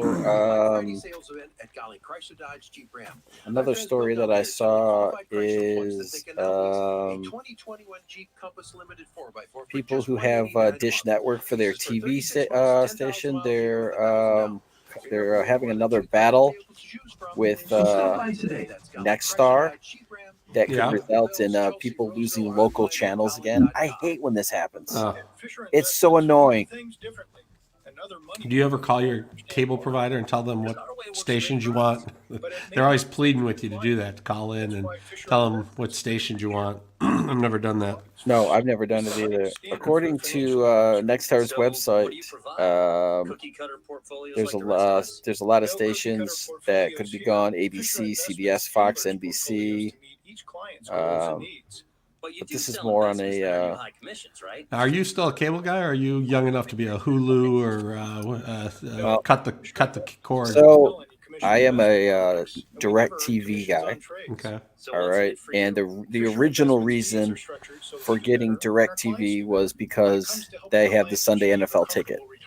Okay. And that way I could watch all the games. But then I started working the Lions broadcasts, and I'm here every Sunday working Lions games.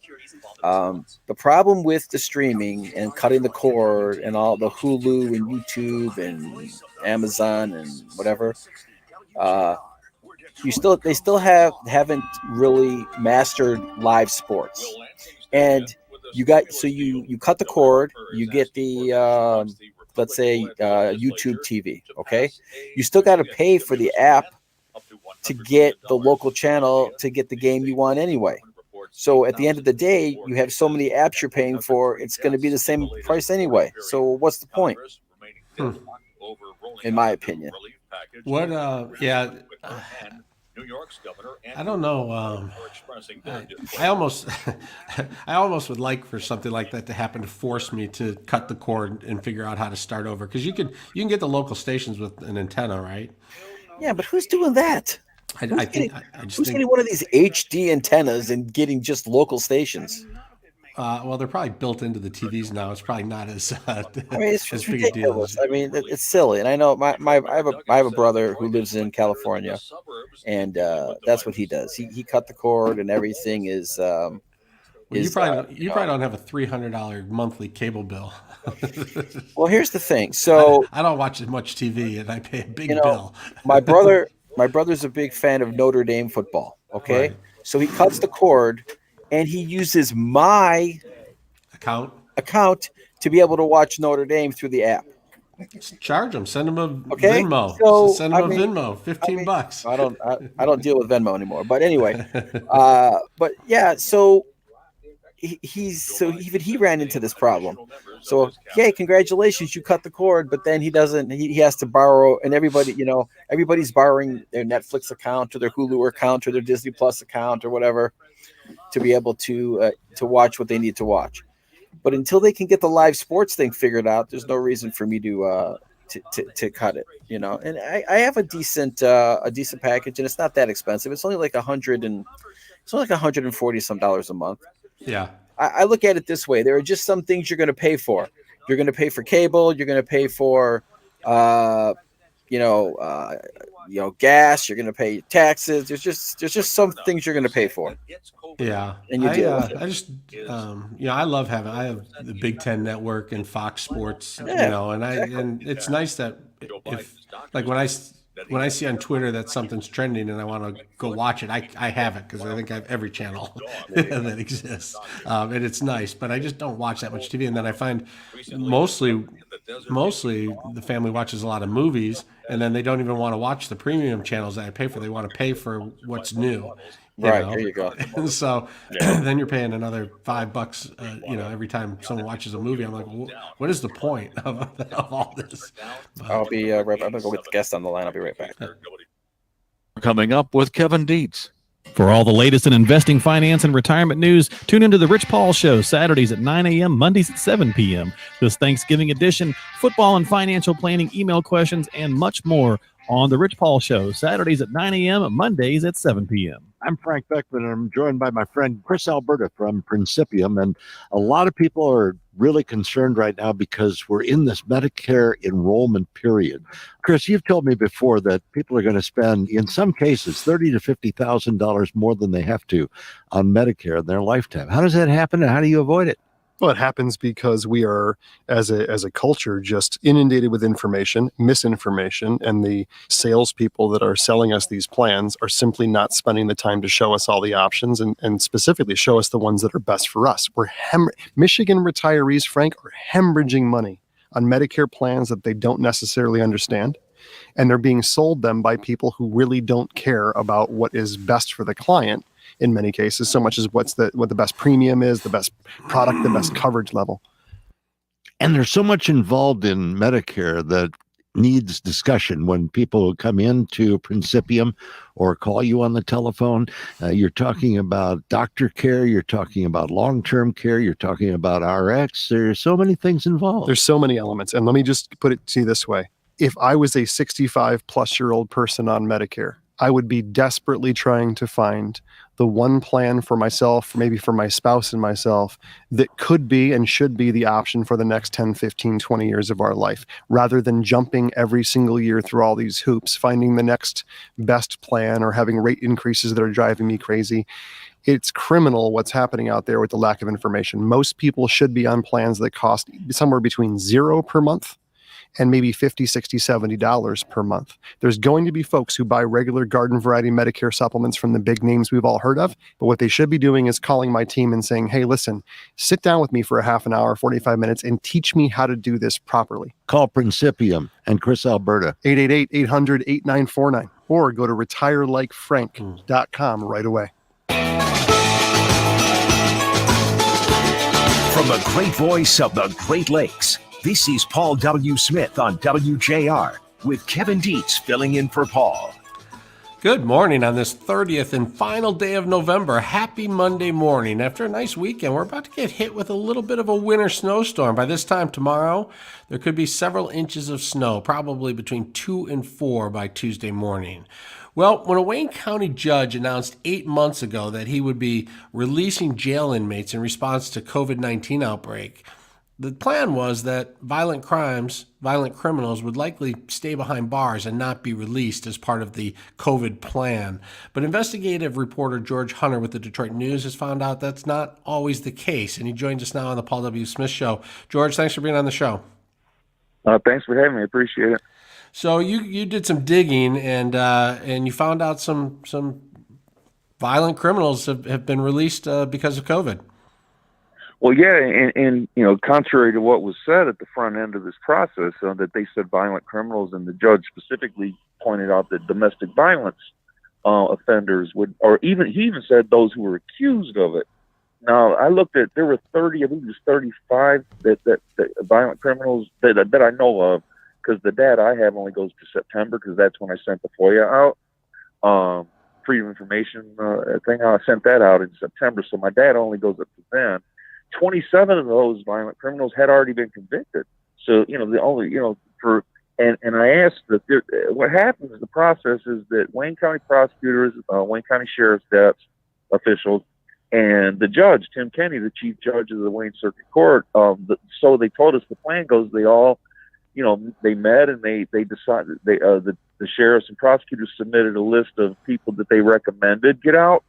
But the ultimate decision was up to the judge. So both the sheriffs and the prosecutors said they didn't recommend that violent criminals get out.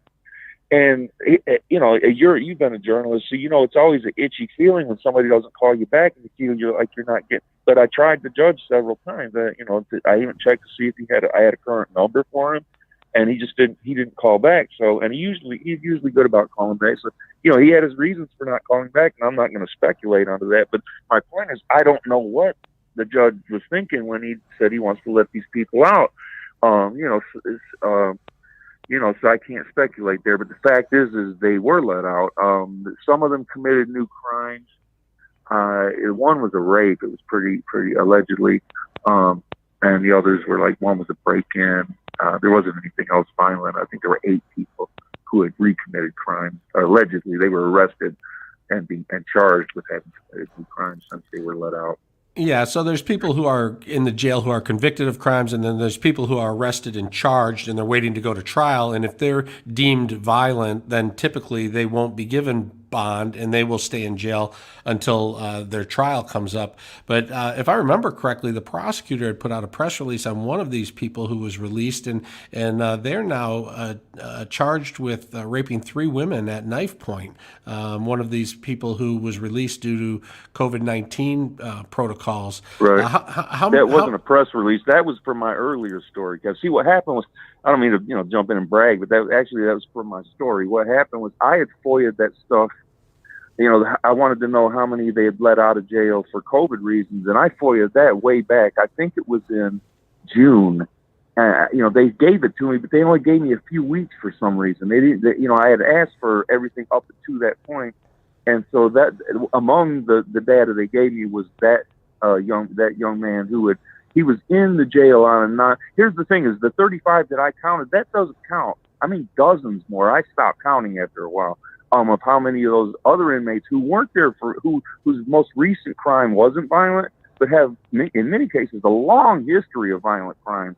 So maybe they did something like broke into a building or something, or a drug case currently, but they're they have 5 convicted armed robberies, things like not 5, but you know what I'm saying. They had so in many cases, and like I said, there were so many currents. I didn't even bother delving into some of those stories. That in some cases there were multiple serious. And the interesting thing is not only multiple crimes, but then multiple probation violations and things like that show that they're not following the rules even when they get a chance. So again, I don't. And let me jump in. I'm giving only one side of the story, and I have to give the other side. That the people who advocate for releasing these guys are saying, look, even those who may have alleged to been or even did commit a violent crime, their argument is that they shouldn't be exposed to COVID. I mean, some of them are calling it a death sentence. We're talking about something that has a 99.5 survival rate for healthy people. So calling it an automatic death sentence, you get it, is a bit hyperbole. But their point is they shouldn't be exposed to this just because they either alleged to or have committed a crime. And so that's their stance, and they don't think it makes sense to keep these guys in jail. Well, what's important is transparency, and I think that they need to call you back when you call, and they need to get these reports out to you, and I'm sure you filed additional FOIAs, and we'll continue to follow up on this, but I think it's important because these decisions do impact the community, and we appreciate you writing about it. You can read George's latest report in the Detroit News. George, thanks for jumping on with us this morning. All right, thanks for having me. Take care. All right, you too. Now let's check in with WJR's Business Beat, Jeff Sloan, founder and CEO of Startup Nation, to spotlight the entrepreneurial tech and startup community here on WJR. Good morning. As business owners, we are faced with the daunting challenge of keeping our staff and customers safe during this crisis. To help us understand how to do just that, our good friend John Ezzo, President and CEO of New Image Building Services, offered us valuable insight and guidance on how to do just that. John, keeping our offices clean in the past might have been about appearances, but today it's really about health and safety. And given that providing a safe environment is a weakest link equation, can you break down for us some of the best practices that we need to deploy? Good question, Jeff. Best practices are the first line of defense is good access control.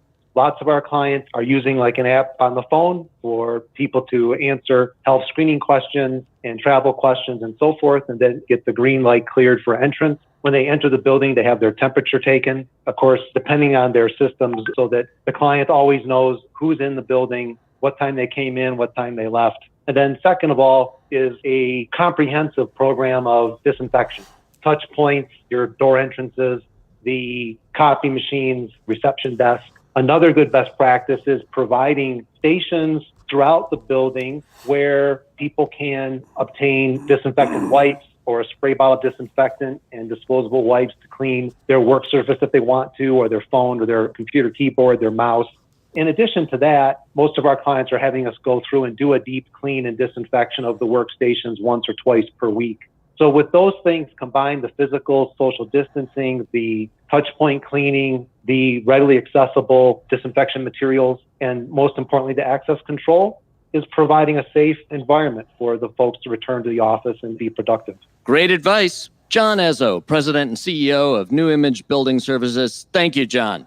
I'm Jeff Sloan, founder and CEO of StartupNation.com, and that's today's Business Beat on the great voice of the Great Lakes, WJR. This report is sponsored by Compassion International. We're all feeling the weight of COVID-19, but for kids in poverty this Christmas, things are desperate. Bring joy to a child when you make your special year-end gift to Compassion International. Just text GIFT to 83393. That's GIFT to 83393. In St. Clair Shores, an accident on 94 westbound after 9 Mile. That's blocking the right lane. And in Wayne County, an accident on 94 eastbound right now after Ecorse Road. That's blocking the right shoulder. Now WJR weather first from the Weather Channel. Winter weather advisory kicks in 3 o'clock this afternoon until noon tomorrow. A little bit of light snow in the forecast. Could get slick tonight and tomorrow. Today, probably just rain and snow showers, transitioning on over to snow showers for the afternoon. Gusty winds, 42 and falling temperatures today. Overnight tonight down to 27, so snow will stick. 1 to 3 inches of snow possible on gusty west-northwest winds. Snow showers Tuesday morning should dry out and windy in the afternoon and cold at a high of only 34. From a Weather Channel, I'm meteorologist Ray Staging on News Talk 760 WJR. Help solve food insecurity in Michigan. Hear thought leaders from across the state on Food First Michigan with Dr. Phil Knight and Jerry Brisson. Sunday nights at 9 on WJR, presented by Farm Bureau Insurance of Michigan and the Food Bank Council of Michigan.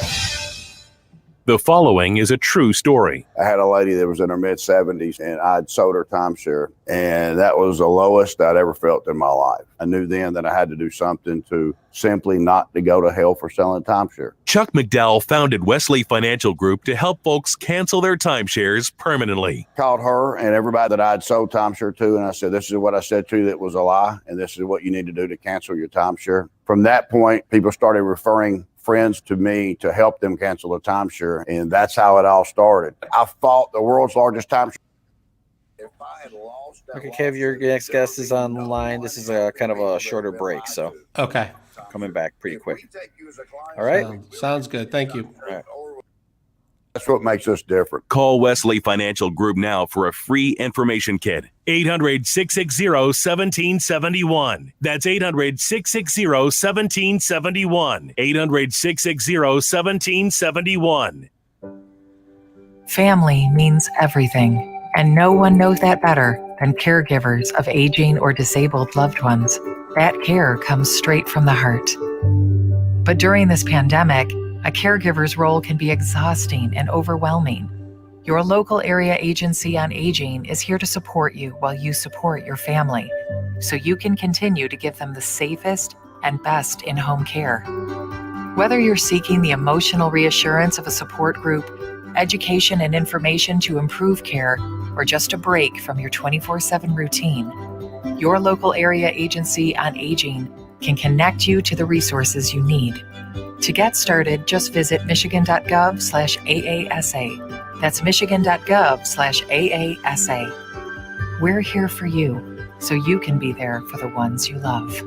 A message from the Michigan Department of Health and Human Services. Now back to more Paul W. Smith on WJR. Once again substituting, here's Kevin Dietz. You know, every year on this day, my friend Paul Gross stops by and lets me know that I need to buy a Goodfellow Old Newsboys newspaper. And I open up my wallet and I give them what I have because they do such an amazing job. This year is going to be a little different, although I do expect Paul will probably give me a call.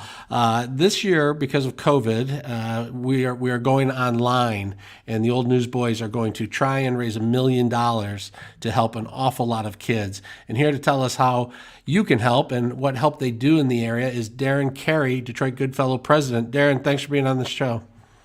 Good morning. Thanks for having me. You've been at this a long time. You've been a Detroit police officer for decades, and you've been with the Goodfellows for what, like 20 years. Tell us about the work that you guys do first.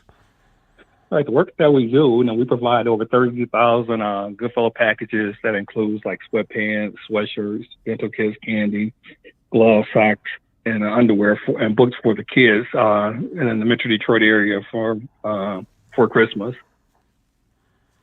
And these kids really depend on these gift packages every year. And I know that you guys have a goal of $1 million. Where are you at this time? Because it's been tough for everybody during COVID.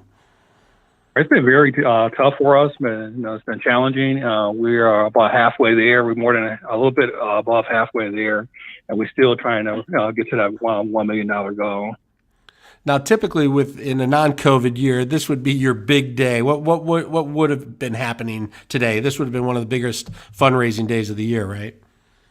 Correct. Actually, what you would have been seeing in us today, we would have been, several of us would have been out there standing on the corners at the traffic lights, selling our newspapers, our newspapers, and people stop and actually were purchasing, buy a newspaper or give us whatever they have in their pockets or in their cup holders, whatever change they have, they would donate to us.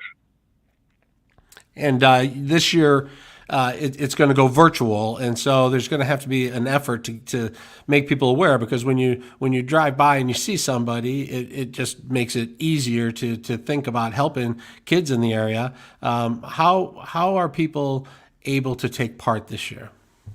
This year you can either go to our website, which is www.detroitgoodfellows.org, or you can do it by social media, via Facebook or Twitter. And so when you reach out to people this year, do you have to sort of remind them of the kids that you're helping? You mentioned that 30,000 holiday gift packages. These kids typically are being helped in what areas? What areas are you helping kids?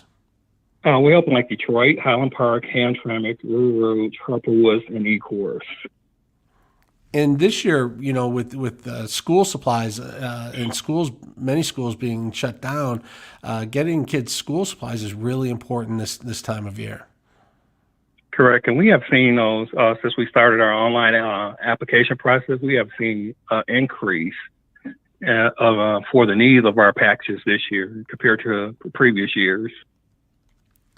Yeah, I was reading over the weekend these reports of just massive long lines at food kitchens and people lining up and asking for help who maybe never have before. That this particular year there's going to be more people in need than we've ever seen. And I just wonder how do organizations like yours work with that, because the demand is growing, but the number of donations is dwindling. That's true, and we're just fortunate that we've been around for 106 years, and that we have some past members or past recipients that always like to give back to us. So they always remember the Goodfellows during this time of the year, and they call us and want to know, how they can donate and can they still donate. So we take, accept all donations. Yeah, and so obviously, like when years passed, I buy the newspaper, and maybe I gave $20 or 10, whatever was in my wallet at the time, and every little donation helps out. But typically, it's about a $35 donation will cover the cost of one of these gift boxes. And what's it like when a kid gets one of these boxes and opens it up? It's amazing. I mean, just to see their facial expression and see the parents, and when they come in, it's like, wow, we got a lot of things. Like, got a toy in there, got clothing, got candy, got books, and the dental kit. The kids are just so elated to have just to see the packages. And talking to some of the parents, it was like, if it wasn't for Detroit Goodfellows, my kids probably wouldn't even have anything. And it makes us feel good, especially like for myself, who came from law enforcement, who believe in giving back to the community. And it really, it really lightens us. It shows us everything, how much the community means to us. Yeah, and you mentioned the dental kits, and we talked a little bit about school supplies, but this is one of the only ways sometimes kids will get things they need, like the dental kits, which help them with their dental hygiene. Correct. I mean, because they love it. It has a little message in the dental kit. We have like a little message that gives to the kids how to brush their teeth, how to floss their teeth, which goes a long ways. And now this year, you guys are going to lean into Giving Tuesday a little bit as well. Usually, this day has been the big day to get out there and get the word out and collect. But you guys are going to also try and get some help on Giving Tuesday, which is tomorrow, December 1st. Correct. I mean, every day is like it's going to be a giving day for us. I mean, we need all the donations we can get at this time so we can make sure that we service that the 30,000 kids or more can get our packages this year.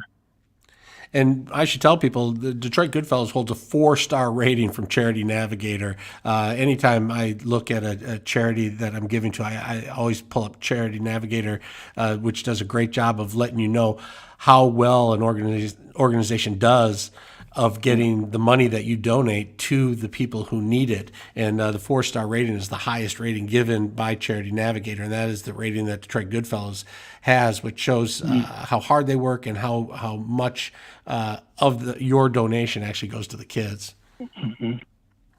All right. True. Well, I mean, yeah, and tell us one more time how people can donate, the various ways that they can jump in and help out. We're about halfway to the $1 million goal. they can go to our website, which is www.detroitgoodfellows.org, or they can go to our Facebook page or our social media page, our Twitter page. Okay, and Darren Carey, thanks for your service as a Detroit police officer for over 30 years and as the president of the Detroit Goodfellows. We appreciate everything you do for the community. And thank you. I must add that we cannot do this without our partners from like Detroit Police Department, which does an excellent job, and DTE and the mayor's office. They support us, big time. So, without them, it'd be kind of difficult to get the packages out. So I appreciate them also. We appreciate them. Absolutely. No kitty without a Christmas. That's the slogan. And if you can give, this is a great place to do so. Darren Carey, thanks for being with us on the Paul W. Smith Show. Thank you for having us. All right, let's take a quick break and check in traffic and weather with Michael Stutz. This report is sponsored by Everstream, the business-only fiber network. At Everstream, the business-only fiber network, they believe business deserves better. Everstream's full-service approach to business connectivity delivers the speed and reliability that businesses demand. Everstream, faster fiber, better business. In St. Clair Shores, an accident on 94 westbound after 9 Mile that has the right 2 lanes blocked. Your stop and go currently from 10 Mile. And in Wayne County, an accident on 94 eastbound after Ecorse Road that's blocking the right shoulder. Now WJR weather first. From the Weather Channel, sponsored by the National Electrical Contractors Association, NECA, and IBEW Local 58. Put the expertise and skill of NECA signatory contractors and IBEW electricians to work on your commercial, public, industrial, or residential construction project. Safety and proper PPE use matter more than ever. Start safe, stay safe. Visit poweringmichigansfuture.com. Light rain right now in the Motor City. Rain mixing with light snow for this afternoon. A high of 41 today. Winter weather advisory is in effect in southeast Michigan starting at 3 p.m. through 12 p.m. tomorrow. 2 to 3 inches of snow is expected. Right now it's 38 degrees. I'm Michael Stutz, WJR News in 3 minutes. Here's a little taste of some of the conversation you might have missed last week on The Rich Paul Show. I was consulted by Money Magazine. This goes back about 2 years. And they said, well, what do you think that the proper emergency fund is? And the old rule of thumb was 6 months your cash flow. So, if it's $5,000 a month, it's $30,000. I said, that's not going to work in these days. I said, it's not. We're not worried about the furnace going out. We're worried about maybe a downturn like this or a medical emergency that could run you $50,000, $75,000 out of pocket. And so in which case, maybe 12 to 18. So in other words, 60 to maybe 90. Your next guest is set to go, Kev. All right. You pronounce his last name is 2 syllables, Weglars. Weglars. Yeah.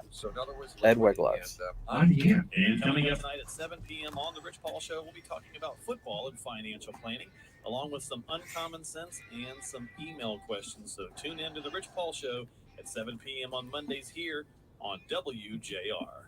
Do you want to be just employed or in demand? Well, Lawrence Technological University's sought-after grads receive top salaries in the nation's best and brightest companies. Be in demand.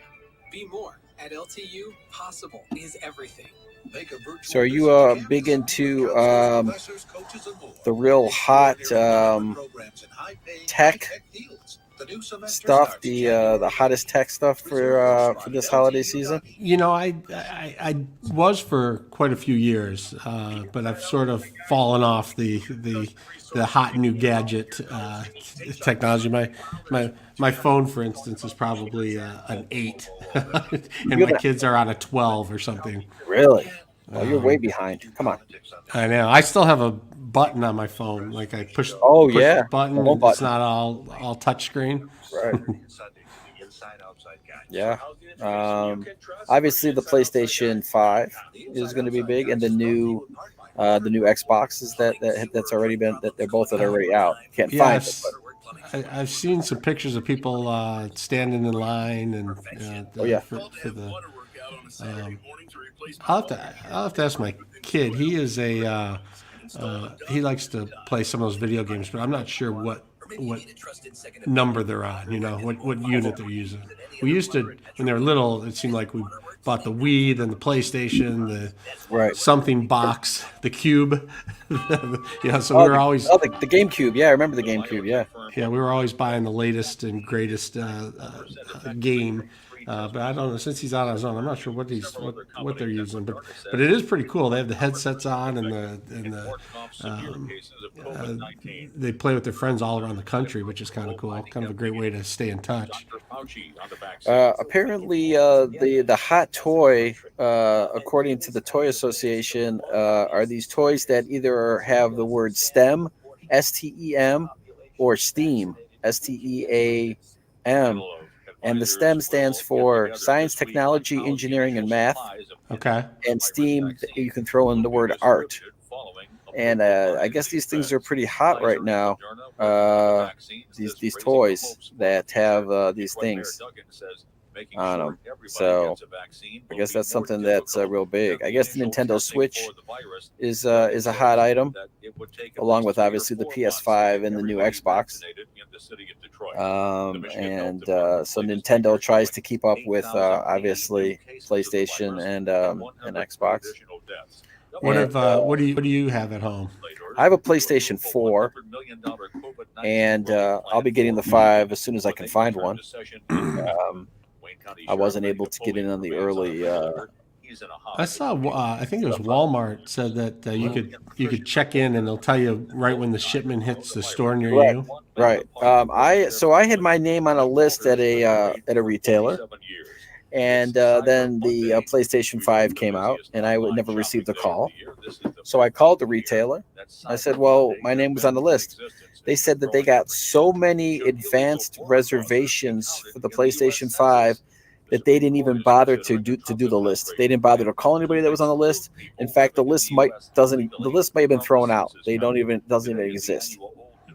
So I thought, well, this employee seemed a little flustered because it happened to be the day that the PlayStation 5 came out. So I wasn't going to get angry at that person. But if you put your name on a list at the retailer and then they don't even call you, and then they throw out the list, I thought that was kind of weird.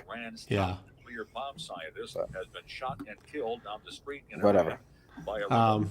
Janet would like you to be quiet so she can hear the news, but other people like the chit chat back and forth. So I'm sorry. A battle of. We can just bring up the news if that's what they want to hear. What the difference is that she's hearing the news coming through the speakers through my microphone. Right. That's what you're hearing. So, because I'm actually here at the studio instead of at home, like some of the other round tables. The man who occupied the black cape and helmeted suit was an Englishman, David Prowse, a professional weightlifter who's. But I thought that was interesting that those are some of the toys, and then also USA Today. I just saw that Moderno has Moderna. Looking for emergency acceptance for their vaccine now. They're seeking FDA authorization for the COVID-19 vaccine. Gotcha. China's market was down, so was the Japanese Nikkei. So we'll see what happens. Which one is going to get first? More coming up with Kevin Dietz. Here's a great thing to consider. All right, we're coming back in a little bit here, and you got your guest, all right? All right. Just how much you would save by switching to MediShare, the affordable alternative to health insurance. When you call, you'll get some good news and probably be very happily surprised too. The typical family saves $500 a month, but you might save even more. It's so worth it to at least find out. And you'll see why more than 400,000 people are already members. MediShare is a Christian community that's shared more than $4 billion in each other's healthcare costs. It really is remarkable, and they're very easy to talk to. And here's the thing. If you join before the end of the year, they'll waive your new member fee. That's another $170 you'll save.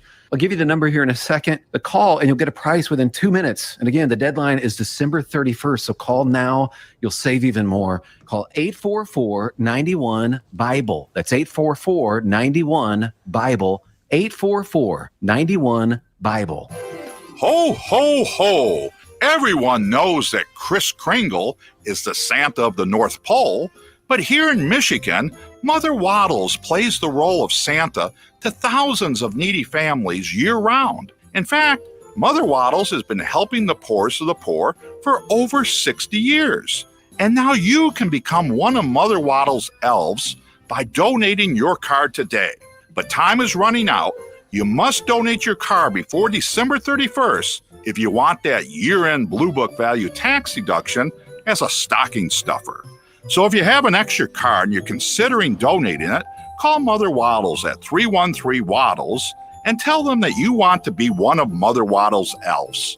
That number again is 313-WADDLES, or you can donate your card online at motherwaddles.org. And on behalf of the Mother Waddles mission, we wish everyone a very blessed holiday season.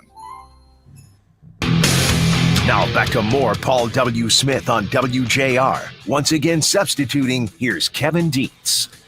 Are you one of those panic shoppers? Do you have enough toilet paper and cleaning supplies in your basement to last a year because you're worried that the stores will run out? Well, the panic buying is causing shortages, and the shortages are driving up prices. It's a supply and demand thing. Ed Weglars, president and CEO of the Midwest Independent Retailers Association, says we're living in unprecedented times. And here to tell us about it is Ed Weglars.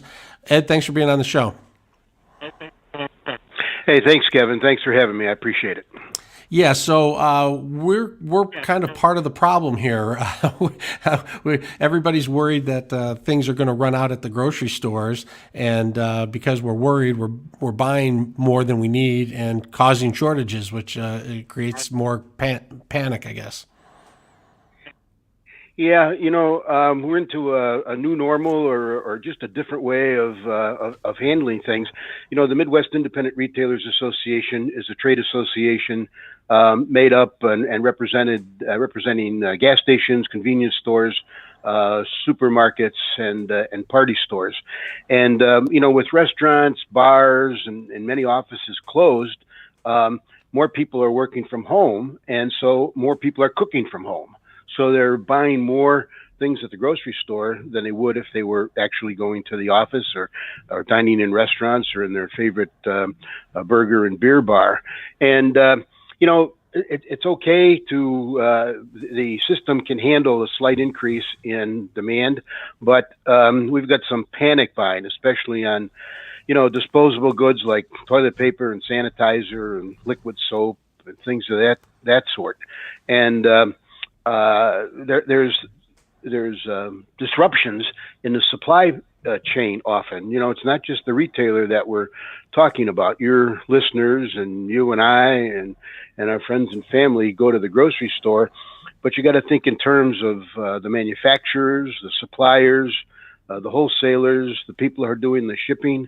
And if we get a pinch anywhere in that supply line, it's like dominoes. It affects everybody that's downstream from that supply line. So that's what's causing a bit of a problem in shortages. The store owners can't always get all the things that they order. In fact, some stores now are even limiting sales on certain items where you only can buy 2 or 3 of each in an attempt to make sure that they spread out the supplies that they do have. Yeah, if you own a party store, a gas station, even a grocery store, you're trying to buy the right amount of stuff and have it on your shelves that is going to be purchased, but it becomes unpredictable to determine what people are going to be buying when people are panic shopping. So how do you go about keeping stores stocked properly?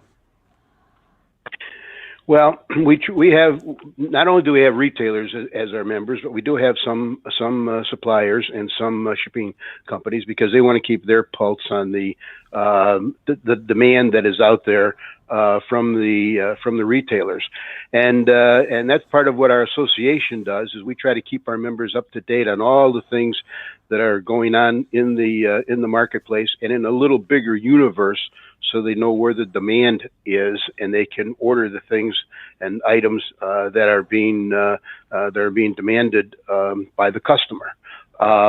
It's catch as catch can. Sometimes you get everything you order. Sometimes you only get a portion of it. Sometimes you don't get any of it, and that's where in the problems lie. The best advice I can give is everything in moderation. In other words, if you want to buy 10% more than you usually buy, fine. But to buy a whole lot of it, unless you're going to buy a whole lot of everything, you're going to find that some of the things you want are out of stock because somebody else is hoarding that particular item. So the supply chain and the manufacturing chain, for the most part, can handle a slight increase in demand. But when we have hoarding going on, we're just the supply chain just isn't geared for that kind of situation. And I might also mention, there's challenges in the stores themselves. Employee problems. We talk about frontline workers, but I think the people in grocery stores are kind of frontline workers also. And from an owner's standpoint, you might have some employees that are sick and actually have COVID. You've got employees that have children and they have to stay home to take care of the children. And especially if school isn't in session, which for the most part it isn't right now. Or if they've got toddlers, they've got daycare challenges. So many of the stores are operating at less than full capacity for their employees. With restaurants closed, stores are busier than ever, and I know most are doing pretty well. Are they passing some of the savings off to customers with deals on products that there isn't a run on, or is that even a good time to try and win over customer loyalty at this time when things are good, or is it a time when you try and make as much money as you can for when times are leaner?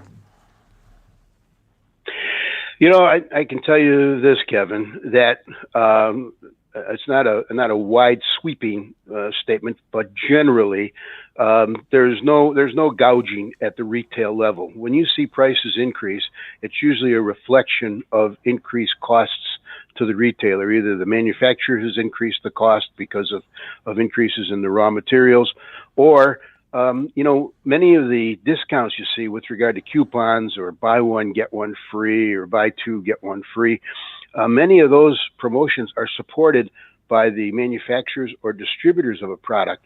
And when the demand is high and they can't even complete the demand or meet the demand, they take those discounts away. There's no sense discounting and promoting a product that you don't have or you have a limited supply of. And so when I've heard comments that people are saying, well, there's a lot fewer promotions now, there's a lot fewer cents off, there's a lot fewer coupons. Well, that's true, but most of those are supported by the manufacturers, or in some cases the distributors or suppliers. And when those are taken off, of course, the retailer has to take those off. So generally the retailer remembers that he wants the customer to keep coming back, and if the customer feels he's had a bad experience, he's not going to come back. And the only way you really make money is to have that customer come back time after time after time and feel comfortable about coming to your store. Fantastic information. Buy what you need. Don't completely buy out a store. Ed Weglars, thanks so much for being on the Paul W. Smith Show today. Thanks, Kevin. Stay safe. You too. All right, we'll take a quick break on the Paul W. Smith Show. We'll be back with much more. Let's check traffic and weather with Michael Stetz. This report is sponsored by Compassion International. We're all feeling the weight of COVID-19, but for kids in poverty this Christmas, things are desperate. Bring joy to a child when you make your special year-end gift to Compassion International. Just text GIFT to 83393. That's GIFT to 83393. In St. Clair Shores, some good news. That incident from earlier on 94 westbound after 9 Mile, that is now cleared. And in Wayne County, an accident just reported on 275 northbound at 6 Mile. Expect delays. Now WJR weather first from the Weather Channel.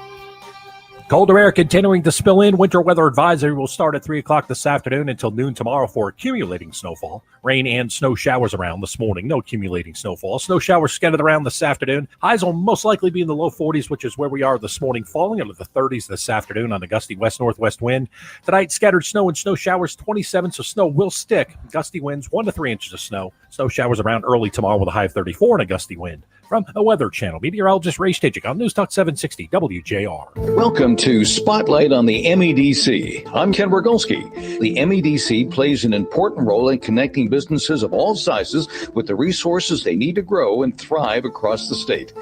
Joining us today is Mr. Josh Hunt, the Executive Vice President and Chief Development Officer with the Michigan Economic Development Corporation. Josh, explain the MEDC. We are the lead organization responsible for marketing Michigan and building resilient communities, while also aiming for equitable opportunity for all Michiganders in every corner of our state. So why should a business consider talking to the MEDC?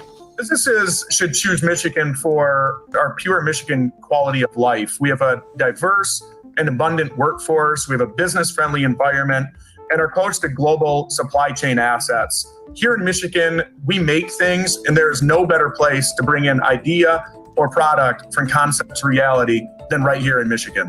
What kind of support can the MEDC give to a business who's thinking of relocating to Michigan?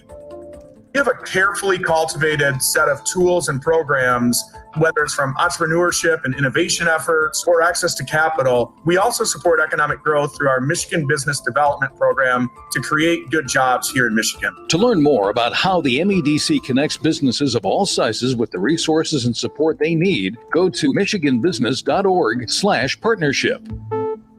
Hi, folks. Four-time Stanley Cup champion Darren McCarty here with my friend Jeff Morton, Center Director of Pain-Free Life Centers in Troy. Hey, Darren. Jeff, people keep asking me about Pain-Free Life Centers and whether or not I can help with their pain. I keep hearing the same issue. People with back pain, arthritis, neuropathy, sciatica, post-surgical pain, all sorts of pain that I can't even pronounce. So I want them to hear it directly from the man in charge. These people. Of course. Okay, Kev, Coach Izzo and Steve are ready to go for the next. Awesome. Okay. All right. Pain at the cellular level. Drugs or injections that just mask the pain. We use real science. This promotes real healing. If you're in pain, give us a call. Your consultation and first treatment, totally free. So they have nothing to lose, correct? Nothing to lose but their pain, Darren, just like you did. You heard it from the man. Call my friends at Pain-Free Life Centers today. No surgery, no injections, no drugs, and absolutely no side effects. Call 248-879-1100 or go to painfreelifecenters.com. Do it now. At Fisher Investments, we do things differently, and other money managers don't understand why. Because our way works great for us. But it may not work for your clients. That's why Fisher Investments is a fiduciary, obligated to put clients first. It's the highest standard for a financial advisor. So what do you provide? Cookie cutter portfolios like the rest of us? No cookie cutter portfolios here. Fisher Investments tailors portfolios to meet each client's goals and needs. But you do sell investments that earn you high commissions, right? And make commissions when you make trades for your clients? No, Fisher Investments doesn't sell any commission investment products, and we never earn commissions on trades. So what's in it for you? Fisher Investments fees are structured so we do better when our clients do better. When it comes to helping clients achieve a comfortable retirement, we're clearly different. Visit FisherInvestments.com to find out why investors like you switch to us. Fisher Investments, clearly different money management. Investments in securities involve the risk of loss. Now back to more Paul W. Smith on WJR. Once again substituting, here's Kevin Dietz. So the last time I talked to our next guest, he was in his basement, quarantined, fighting off COVID-19. Now he is healthy and coaching the undefeated Michigan State Spartans basketball team, which is coming off a very big win against Notre Dame. Joining us now is Coach Tom Izzo and our own Steve Courtney. Coach, things are looking good. Well, 2 games in, they're looking decent, but long season to go with probably a lot of obstacles in the way. But, yeah, we had a good start. Yeah, as far as COVID goes, been there, done that. How you feeling, Tom? I'm feeling pretty good. A little fatigue once in a while when you have a long day like we did Saturday from early morning till 11 at night. But other than that, I'm feeling a lot better. And, it's been 20 days and, so I'm past that 14-day period. And I think I'm ready to go, but I'm trying to be a little smart too because there's a little fatigue factor, but it's been good, man. It's been really good. Well, pace yourself, for crying out loud. Meanwhile, Saturday, as it turns out, a heck of a day to be a Spartan. Mel Tucker, the football Spartans, take care of number 8 Northwestern. A masterpiece, 29-20 down in Columbus. Danton Cole, the hockey Spartans, 3-2 overtime win over the Buckeyes. And, of course, as Kevin alluded to, you take care of the Fighting Irish, 80-70. In that particular tilt, coach, turns out to be the Aaron Henry show. 14 points, 8 boards, 4 blocks, 3 assists, a partridge in a pear tree. My goodness, what a show. Yeah, I was very proud of Aaron. He's coming off a 2 out of 2 for 3 in his first game. Was not selfish. He's been very unselfish. When you come back after you decide to stay, sometimes you go the other way. I think he's proving to be a very multi-dimensional player that can do a lot of things. He drove the ball better. He got to the free throw line, went 5 for 5. That's, I think, a career high. And we had other guys that played well too. We had a big lead and didn't play as well down the stretch, but give Notre Dame credit. They got some guys that can really put the ball in the hole. And I thought all in all, our performance was very solid defensively. And, we got some work to do yet offensively, but that's to be expected when you're playing 10 guys. And yet in 2 games, Steve, I think we've had 52 assists on 60 baskets. And that is a coach's dream. The ball's moving, been unselfish, and that's what we're looking for. Interesting note here. Joey Hauser sits out last season, transfers from Marquette. He's getting into the process here, 10 points. 12 boards, 4 assists. That's going in the right direction, Coach.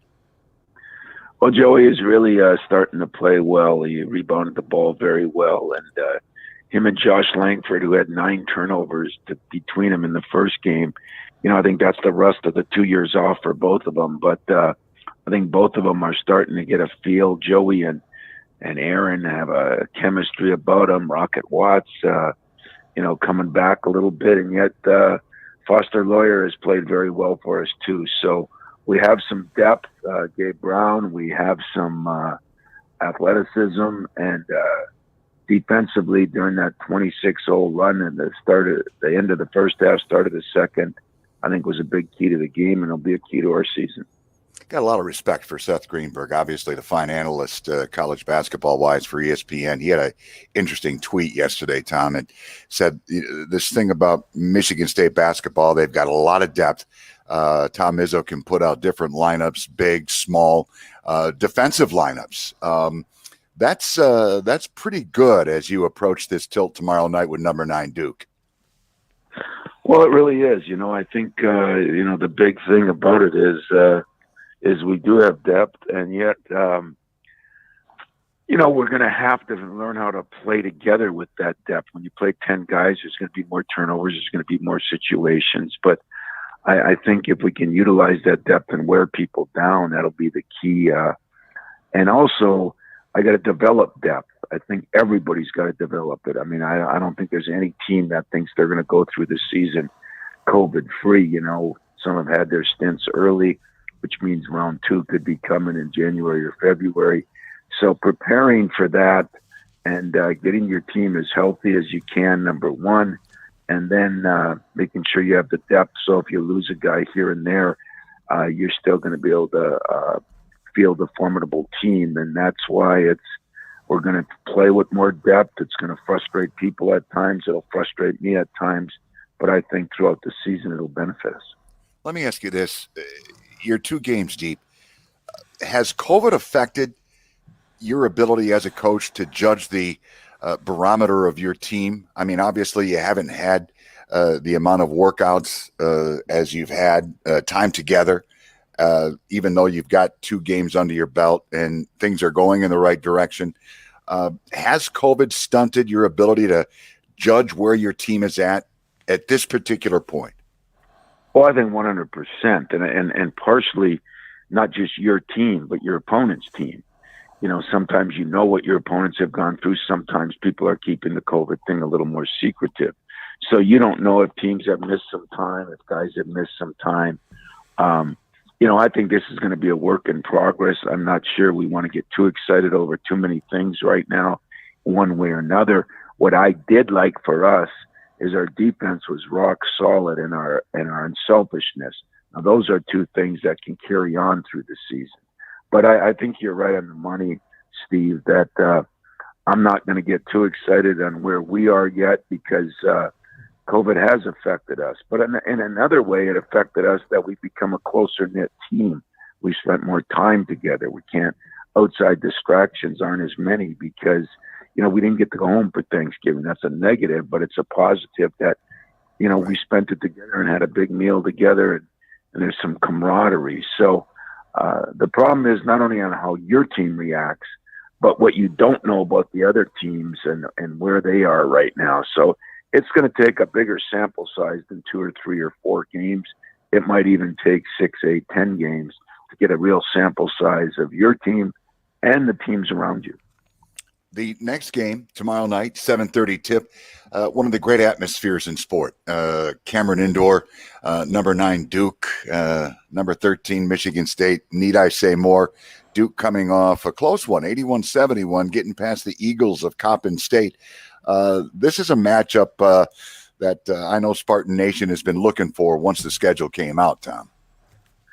Well, I think we've got 3 ACC schools almost in a row with Notre Dame and Duke, and then a game in between, and then Virginia, and all those teams, very good teams, and that's just the way the schedule went this year. But going down to Cameron, I think it's a good time to go down. Of course, they got a good team with very talented freshmen, and they do have some upperclassmen that stayed, and that's different for them. So it's going to be a very, very good game, and hopefully one we respond to. You know, it's going to be interesting to see how we respond and how we play on the road, even though the atmosphere will be a little different. It's still a road game, and it'll be our first road game of the year where you got to go down, you got to test tonight, you got to test tomorrow. There'll be some different things that will become distractions that'll become a little more normal as the season goes on. All right, all the best, Coach. Looking forward to it, and I know you were extremely proud of Mel Tucker and the football Spartans with that huge win over Northwestern. Well, it was a great weekend, as you say, to be a Spartan and Denton Cole. But Mel Tucker, he was very excited. He called me that night. We talked a couple times that night, and I thought it was a game where they played well just about the entire game, against a very well-coached Northwestern team. Pat does a great job there. So it was a big win for us, and hopefully propel us here a little bit. And so I was happy for the Spartan Nation this weekend, but now we've got another weekend to go. You betcha. All right, appreciate your time as always, Coach. Glad you're well. Thanks, Steve. Take care, buddy. All right, Kev. All right, Steve Courtney, thank you. Coach Tom Izzo, recovering from his COVID battle, doing better, a little fatigued at times, but ready to go, 2-0, and they're headed to Duke on Tuesday night. We'll be watching that one. Right now, let's take a quick break and check traffic and weather with Michael Stetz. This report is sponsored by Compassion International. We're all feeling the weight of COVID-19, but for kids in poverty this Christmas, things are desperate. Bring joy to a child when you make your special year-end gift to Compassion International. Just text GIFT to 83393. That's GIFT to 83393. In Wayne County, an accident on 94 eastbound after Connor Street. That's blocking the right lane. Also in Wayne County, an accident on 275 northbound at 6 Mile. Expect delays there. And in Macomb County, traffic moving slowly right now on 696 westbound between DeQuinder and 75. Now WJR weather first from the Weather Channel. Light rain right now, rain mixing with snow for this afternoon, a high of 41 today. Winter weather advisory in effect for southeast Michigan starting at 3 p.m. today, running through 12 p.m. tomorrow. 2 to 3 inches of snow is expected. Right now it's 38 degrees. I'm Michael Stetz, WJR News in 1 minute. Recently, WJR filmed a very informative webinar with me and my local expert friends at Senior Health Medicare. Guy Gordon here, and now is the time to learn and save when it comes to your Medicare needs. This webinar is a WJR must-see. All you need to do is visit mymedicareuniversity.com. The webinar, you can live chat throughout in real time with an advisor from Senior Health Medicare. It's always good to hear from Coach Izzo. Yeah, he sounds good. Free webinar or call He's ready. That'll be a good game on Tuesday. I'm excited for that. Yeah, it kind of brings up a point. You know, we've been watching the football teams go through COVID and who can play and who can't. But you know, if it hits a basketball team, you don't. You only have what 13 players. So you know that so Michigan and Oakland played to overtime last night at Chrysler Center, and Oakland University had like their whole team shut down for like the whole month of November almost. Wow. So and they had lost because they had COVID, and including their coach, I think, also had COVID. So maybe that's the way to do it. You have the whole team go through it together and be done with it, and then you're ready to go. So yeah. So I don't know if they're going to be able to do the bubble like the NBA did. Yeah, no, that the NBA did it right, and they're back up. They're ready to go again. Yeah, NBA and hockey. But they're not doing the bubble this time, right? No, it'll be normal, as far as I know. As far as I know, yeah. Because it's the most effective way to protect our loved ones and ourselves. Henry Ford Health. I also saw that I don't know if I'm saying his name incorrectly. David Prowse. He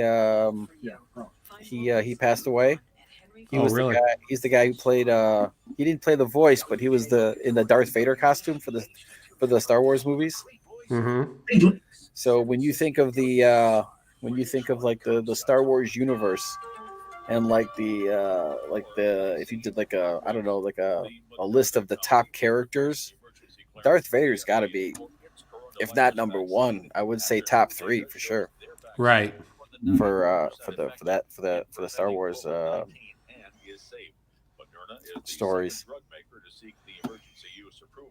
Pfizer applied for the same authorization. Some Americans could get the first doses of Moderna's 2-dose vaccine within a few weeks. Here's Dr. Fauci on trying to flatten the curve. So are you one of those people, Kev, that likes to go and drive and look at the different light fests that go on? You know, I actually do. We make a trip down to Rochester every year to see the stores, which are all decorated in lights, which is pretty cool. And then I like to go check out some neighborhoods when I'll see like Lakeshore Drive in Grosse Pointe is pretty cool. And then you'll see different neighborhoods on the news that are really set up. This year, Taylor has a big light show. They decided to bring in a light company that has put together this massive Winterfest light show, and you can park your car and socially distance and walk through and see a massive light show. It's supposed to be pretty cool down in the city of Taylor this year. Do you have any special decorations that you have in your house that have been like in the family for years that you always bring out at Christmas time that get displayed? No, we're pretty simple, really. We have a lot of we're pretty low key on the lights outside, pretty basic, and then inside there's like 2 or 3 fake trees. So there's a lot of ornaments. So mostly it's just ornaments. Like, you know, we have the first ornament each kid ever got, and the first ornament we got when we were married, and all these first ornaments, but not a lot of like, pulling out some 50-year-old or 60-year-old manger scene or something like that. Nothing really. Do you ever get into like battles with your neighbors that who has the better displays outside with the inflatables or lighting or displays? There's always some chat over whether inflatables are cool or not cool. We have a lot of houses that do a nice job on their lights, and there's one house not too far that has about 8 inflatables up. They're just the whole yard is inflatables. I think it looks fun. I think it's cool. But Do you feel the need to compete with your house? oh no, with them? I wouldn't even try. I'd have to hire someone. It would cost me a fortune. I am not. I have one string of lights on my roof, and that scares me to death putting those up as it is. My brother always has a battle with his neighbor. This is my one brother who lives here in Michigan, and he always has a battle with his neighbor who can have the cooler inflatables. Yeah. On the front of the lawn. So he's got some pretty cool ones. He's got about 3 or 4 or 5 different inflatables. Nice. To the point where he had to have an electrician come to his house and install an outlet on the outside. So wow, he's really into it. Yeah. I'd like an inflatable Christmas tree. Just plug it in, it pops up, and it's real simple. If I celebrated Christmas, I would be a fake tree all the way. I would not deal with a real tree or any of that stuff. Doesn't Wojo keep his tree up year round? He just like throws a sheet over it or something. Right, I don't know. I think he does. That's hilarious, though. I think he just keeps it up year round and it plugs it in December. That would be me. I would be that guy. All right, hang tight. Your guest is on the line. All right. Come see us at 10 Mile and Haggerty in Farmington Hills. You know, we'll take great care of you as always. We appreciate you buying American, buying Ford, and buying from Tom Holzer Ford. Thank you. I'm Lila Lazarus. St. Joe's experts say now more than ever, it's important to get your flu vaccine. A flu shot can prevent sickness, and it's free with most insurance plans. Protect yourself and your family.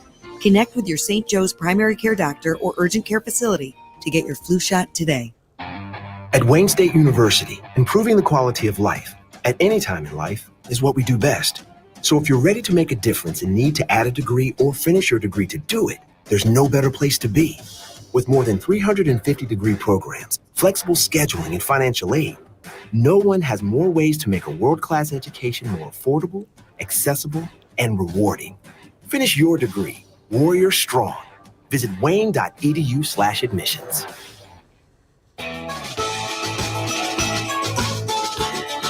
From the great voice of the Great Lakes, this is Paul W. Smith on WJR with Kevin Dietz filling in for Paul. Good Monday morning. It is 8:06 on this final day of November. I hope you had a wonderful Thanksgiving and Thanksgiving weekend. Black Friday came. The stores weren't as crowded as expected, but people did shop online. According to reports, $9 billion was spent online on Black Friday, which was a 22% increase over the previous year. And today, which is Cyber Monday, is the biggest day of the year for shopping online, and it will surpass Black Friday. Expected $12.7 billion to be spent today online, a 35% increase over last year. And with all those people online, many criminals are going to be working overtime today, looking to see if they can get a hold of your information and do a little Grinch stealing this holiday season. Joining us on the line now to help us protect ourselves is Sergeant Megan Lehman of the Troy Police Department. Sergeant, thanks for being on the Paul W. Smith Show. Thanks for having me. So how did things, Troy's got a big mall and a big shopping area. How did things go on Black Friday? It was a pretty calm day. You know, we did see a lot of people out shopping, which is great. And we had very few incidents, so we're pleased with that. But we know a lot of people are shopping online. They have been shopping online. So one of the things we know we will be dealing with, we deal with it every year, is package theft from porches. So with Cyber Monday, you know, the next 2 weeks, those packages will start to show up. So people need to be aware of that will still happen. Even with people being home, these thieves can work quickly and they know what they're doing to snatch those packages. Yeah, well, we see those videos pop up online with people who have their who have cameras on their front doors. They're very brazen. They seem willing day or night to just pop up and quickly grab those packages off your porch as they're delivered. Yes, for sure. We've seen in the past these thieves that will follow the delivery trucks. They sometimes kind of dress up so they look like they're doing some work in the area. So they can do this pretty quickly. Those cameras can be a deterrent, so we are a fan of those. Either the thieves might see them and pick another house, or it might capture their image so we can catch them later. And so obviously the idea is to try and if you're expecting packages, to try and keep an eye on the deliveries, because they're not, with COVID, they're not necessarily interacting with you. They can kind of drop them and run, or maybe they'll knock on the door. But you can also keep an eye on your neighbors. If you see packages get dropped off at your neighbors, it's sometimes easier to watch your neighbor's house than your own, and you can give them a quick call and let them know that a package has arrived before somebody comes and takes it. Absolutely. We definitely encourage that. And just to know that some of these packages are getting delivered at, it's not just 9 to 5 anymore. They're getting delivered at 9, 10 at night. So looking out for your neighbors is a great thing. So the other big problem, obviously, is people getting a hold of your information, and there's a number of ways they do this. But as much as people try and be safe, they do get scammed online. What are the things you warn people about to stay safe when they're shopping online? So we recommend shopping from retailers that are reputable. So sometimes you might see an ad on Facebook or Instagram. Sometimes those are scams. The product may never show up, but now they have your information, or it just may be misrepresentation of what the product is. So reputable retailers, if you're not sure, if you get an email and you're not sure, is this legit, we would recommend going to a web browser and searching that retailer, finding out, is it legitimate? Does what's on the website match up with the email? And then another thing is, a lot of these crooks that operate online may not even be operating in the United States. Sometimes they are, but we do have a tough time catching them when they are out of the country. So to get your money back, that's the concern of most people, is the number one thing. I would recommend using a credit card over a debit card, just because the credit cards are equipped to deal with this a little better. There's more protections on, getting that money refunded. Yeah, I know sometimes there's these copycat sites too. You'll think you're working with a reputable retailer, but then you'll notice misspellings or something in the website, and you're like, wait a minute, am I even at the right place? Absolutely. These crooks are extremely good at what they do, extremely clever. You got to pay attention to detail, look closely at email addresses. It might have just a little extra character added in, but they can look legitimate. And what are these phishing scams where they try and get you to click on a link that unlocks your information? So phishing scams, you could get those through email, and these are happening all the time. So people need to be aware of it, not just during the holidays. Emails,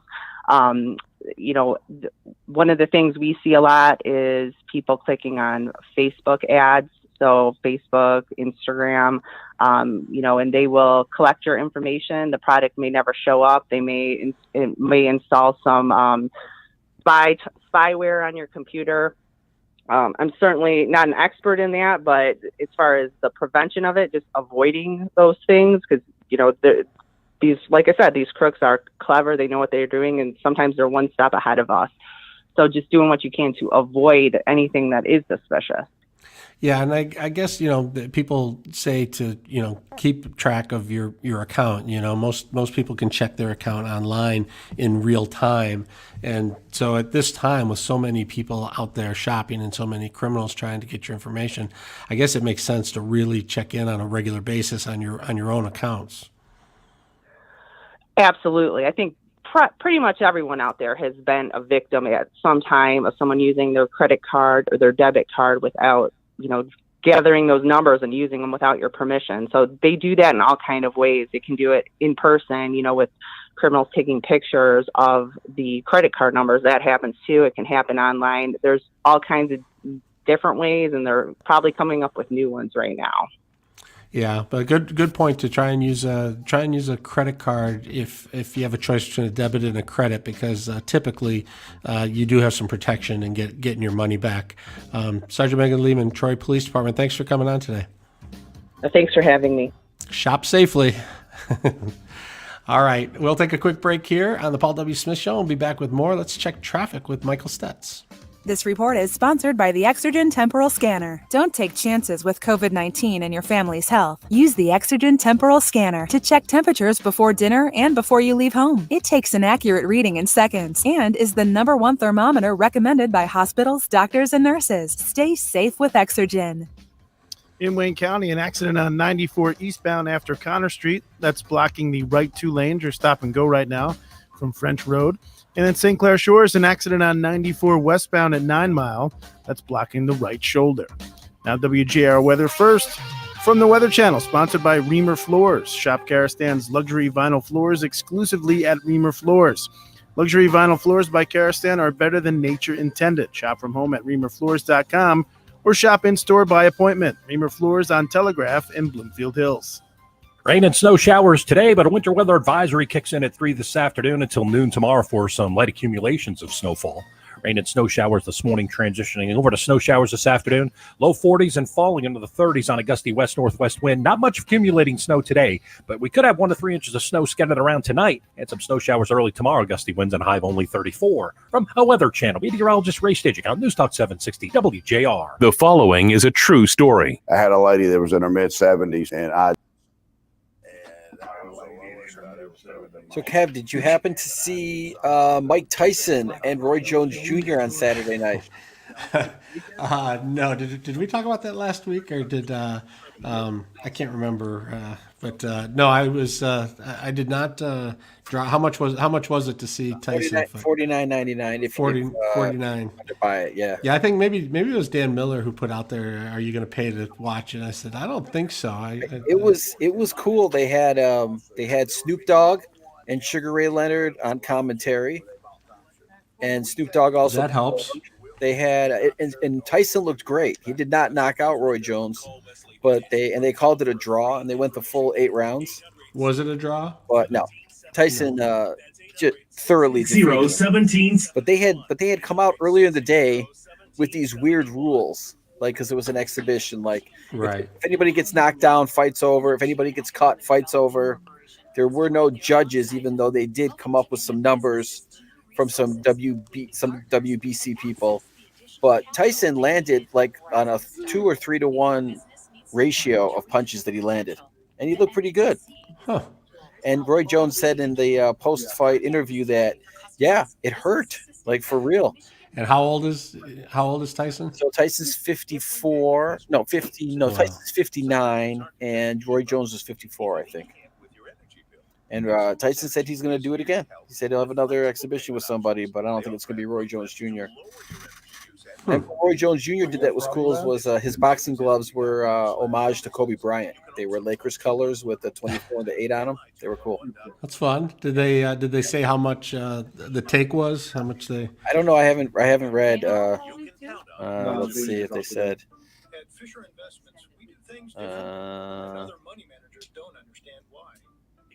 It doesn't say how much. They got an article in the round by round recap. Yeah. I'm sorry. Tyson's 54 and Roy Jones is 51. That's the ages. I was wrong. And then Patrick is right. Nate Robinson, the former basketball player, the NBA basketball player, he fought in the fight before Tyson's fight and got knocked out like cold. Oh, really? Like, just got absolutely drilled. It was crazy to watch.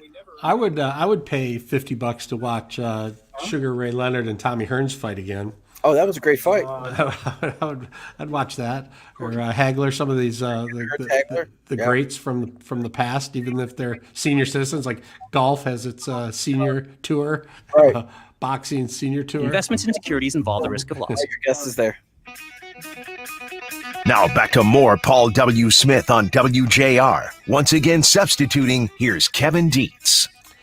Yeah, our next guest is here to talk a little bit about the cancel culture and how it has come from Michigan canvassers during this election. Ingrid Jocks is the deputy editorial page editor at the Detroit News and joins us now on the Paul W. Smith Show. Ingrid, thanks for being on. Thanks for having me. It's an important topic. I mean, these people who do the canvassing, they volunteer for this work. It's important work, and this year in particularly, they've had a lot of pushback or lashing out against them. Yeah, I think that's putting it mildly. I don't think most people have paid this much attention to the work the canvassers do, but they've definitely been thrown into the limelight and, exposed, as I wrote about, just to a lot of hatred, a lot of threats for not voting the way that people were demanding. And I think that's just another symptom of this very prevalent cancel culture we have in our society. I think it's very damaging. Yeah, excellent report in the Detroit News. Tell us about the story of Monica Palmer. Well, Monica found herself in the national spotlight when she and her fellow Republican on the Wayne County Board of Canvassers, raised concerns ahead of certifying the county's results of out-of-balance absentee voting precincts in Detroit. And this is it's not a new problem in Detroit, and it's something these same canvassers raised concerns when 72% of the absentee voting precincts in the city were out of bounds in August after the primary. And they said this is a problem, and the Secretary of State, Jocelyn Benson, should get involved and make sure things went more smoothly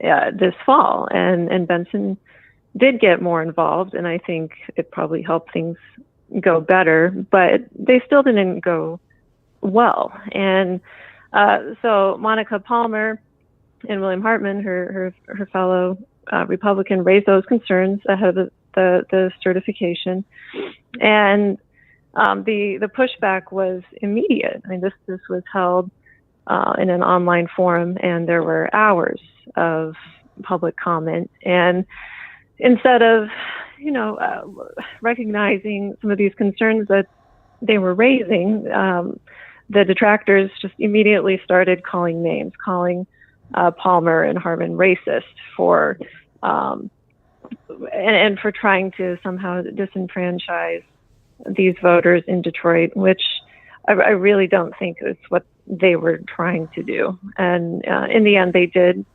certify, but only after feeling extremely threatened and kind of left not with many other options. Yeah, I mean, you want the vote to be right. You want it to match up. And when it doesn't, you want to find out why. It doesn't make sense to go year after year with this problem and not have it looked at and examined. And in this year in particular, there was so much focus on it that why not say, hey, let's find out what's going on, why we're having this problem here. But if you do that, boy, there's a big price to pay if you say that you want to get it right. Yeah, definitely. And I mean, I could see this potentially.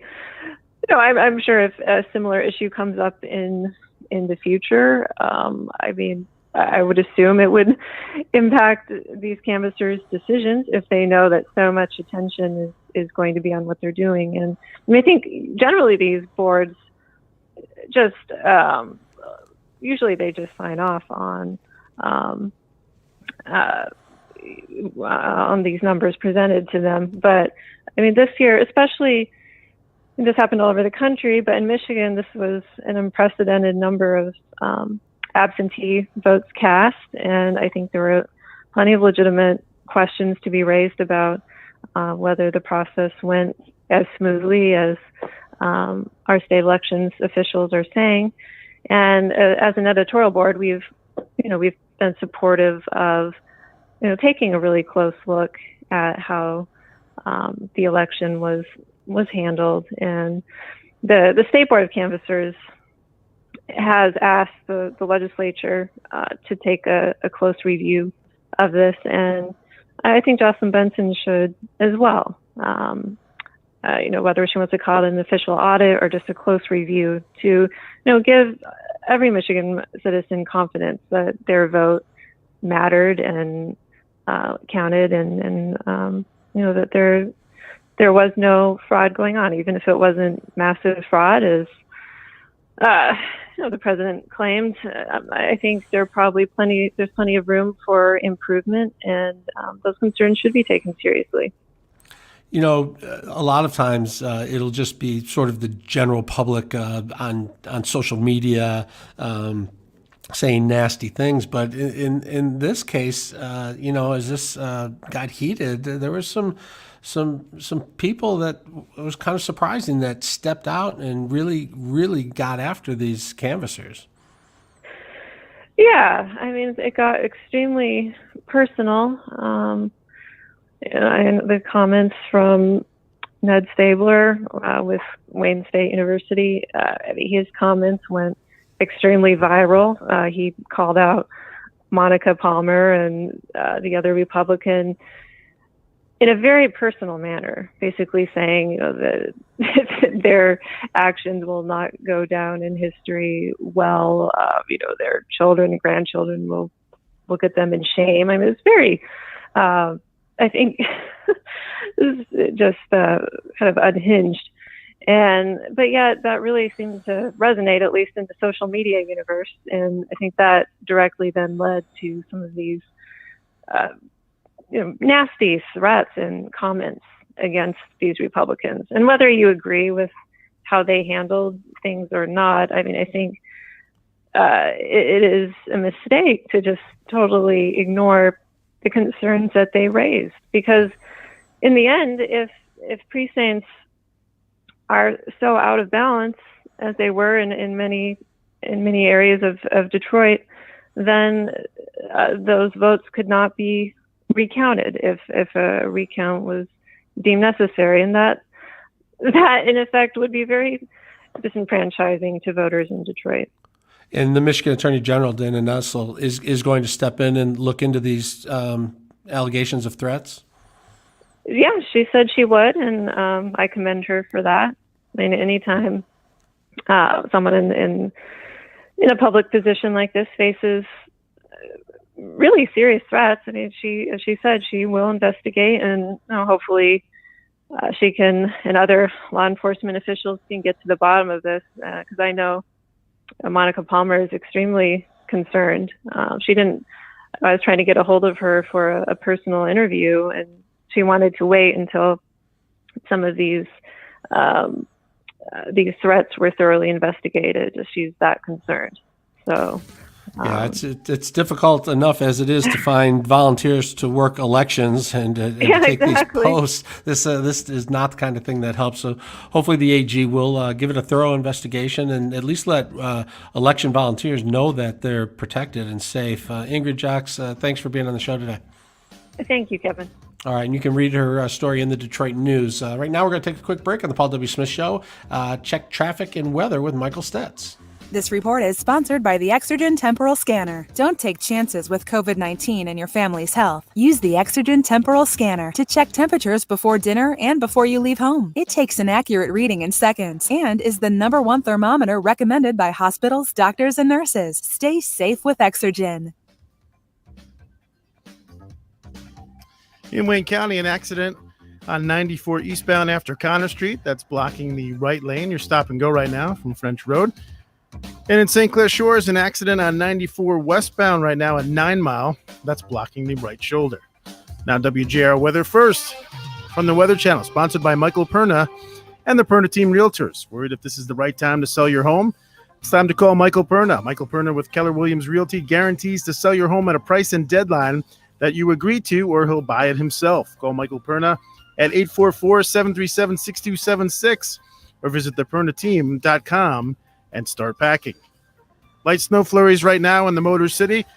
A mixture of rain and snow for this afternoon with a high of 41.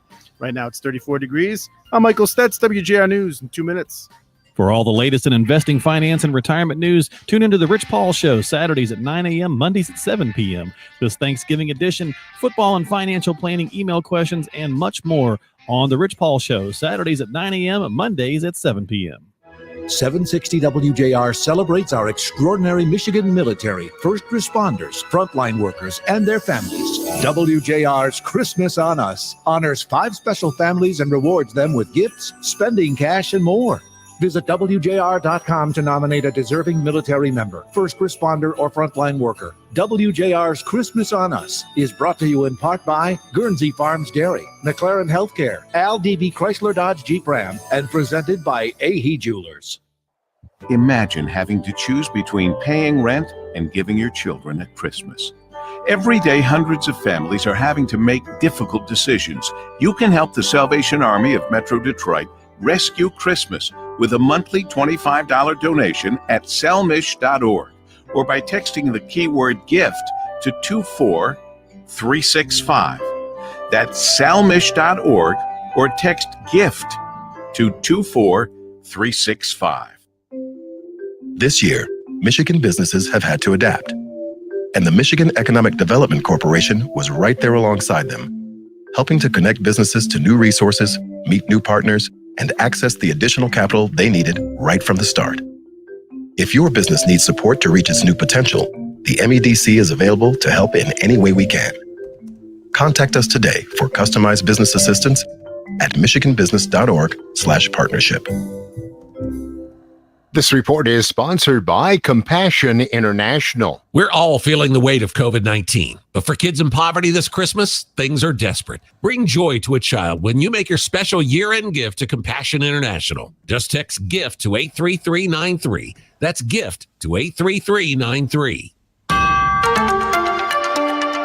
Moderna says it intends to apply for authorization of its So Kev, have you caught this TV show on Netflix, the Queen's Gambit? Oh yeah, we watched all of that. I even after it, I downloaded a chess game onto my phone to try and remember how to play. I played a little bit a long time ago, and I'm finding out that I'm not very good at it. But on your phone, it gives you lessons, so you can play pretty safely, where you can take your move back. And but the show was good. It was. Did you see any of it? I saw a little bit of it, but apparently chess online retailers are seeing a boom. Oh yeah. People buying chess sets and chess stuff like they've never seen before. Everyone I know has bought a chessboard. I actually pulled an old chessboard out that I got as a gift like 30 years ago, and pulled the board out, and all the pieces are still there. But I have to relearn how to play, and then I have to find someone else who remembers how to play. But I know I have probably 4 or 5 friends that have told me they've purchased chess boards since watching the Queen's Gambit. Yeah, it's become pretty popular. With COVID, you can't have enough things to occupy your time. But that's a game that that takes a while. That's like playing Monopoly by the rules. Take a good chunk of your day, 4 or 5 hours to play. Or Risk. Yes. Risk and Monopoly, some of the longest board games ever. See if board games I bet all board games are just selling out wildly. Probably. I remember the first in wave 1 of COVID, we braved the COVID storm to get to a shelf. We felt bad for moving from the grocery aisle to the board game aisle to pick up 2 or 3 new board games. Introduced my niece Olive to the old game Mousetrap. If you remember. Yeah, I remember the name. I'm not sure if I remember how to play. Yeah, Mousetrap was cool. You build a little mousetrap. It's kind of the game kind of just goes on and on and on. It's kind of the same stuff, but it's cool when you start the trap and it actually works. Yeah. So it's like setting up a dominoes course, and if it works, it's great. If it doesn't, it's very disappointing. Exactly. What about? Are you old enough to remember Operation, where if you hit the sides, Yeah, I remember Operation. Yeah. In fact, I saw at Sam's Club a Baby Yoda Operation game. Baby Yoda is everywhere. I know. Very popular. All right, yeah, I gotta go get your guest on the line. All right. He'll be on in a sec. www.detroitgoodfellows.org, or you can do it by social media, via Facebook or Twitter. He was on with Kevin Dietz. The World Market Update sponsored by Mother Waddles. Donate your card to Mother Waddles and help the poorest of the poor. Call 313-WADDLES. China and Tokyo were down. London is up slightly. Dow futures are down. I'm Dick Hafner, WJR News. More coming up with Kevin Dietz. The following is a public service announcement from Victor's Roofing. We all know how important the roof over our home is. It protects our loved ones. It protects our possessions. It keeps everything safe from the elements. But having a sound roof is especially important during this time of year. Why, you ask? For Santa Claus, of course.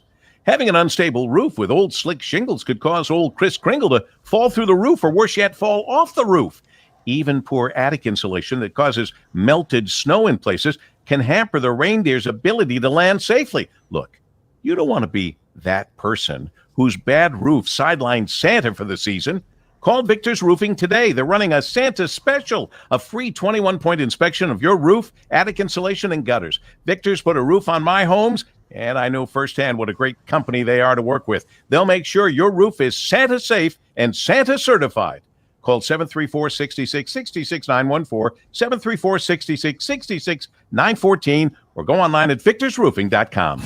This is Jeff Morton, Center Director for Pain Free Life Centers in Troy. At Pain Free Life Centers, we're dedicated to helping you live a better quality of life. We are the only laser pain center in Michigan that offers high-intensity, high-dose, FDA-approved laser therapy. With over a decade of experience and thousands of success stories, I want you to be the next. You know what frustrates me? What frustrates me is 90% of the people that come to Pain Free Life Centers have already tried every single thing. They've tried physical therapy, they've tried injections, they've tried acupuncture. Some have even had multiple surgeries. You know what they all say when they come to Pain Free Life Centers? I wish I would have come to you first. So during this holiday season, make wishes come true. It's time to make that choice. We're so confident in what we do. Your consultation and your first treatment, 100% free. So what do you have to lose? Nothing, except your pain. Pick up the phone and call 248-879-1100 or go to painfreelifecenters.com and start living a better quality of life, pain-free.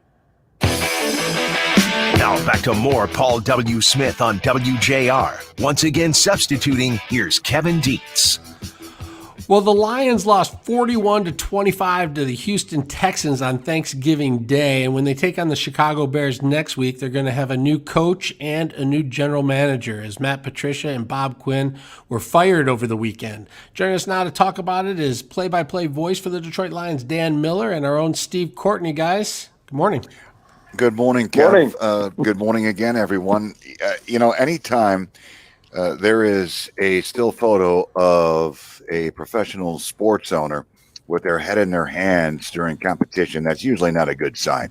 Certainly that was the case with Sheila Ford Hemp during the Thanksgiving tilt with the Houston Texans. That did not end well for your Detroit Lions, falling 41-25. They are a 4-7 team. And after the loss, head coach Matt Patricia went to 13-29-1. Clearly, that is not good enough. That's where we begin our conversation with the voice, Mr. Dan Miller. Danny, how are you? Good morning. How you doing, Steve? Everything is well.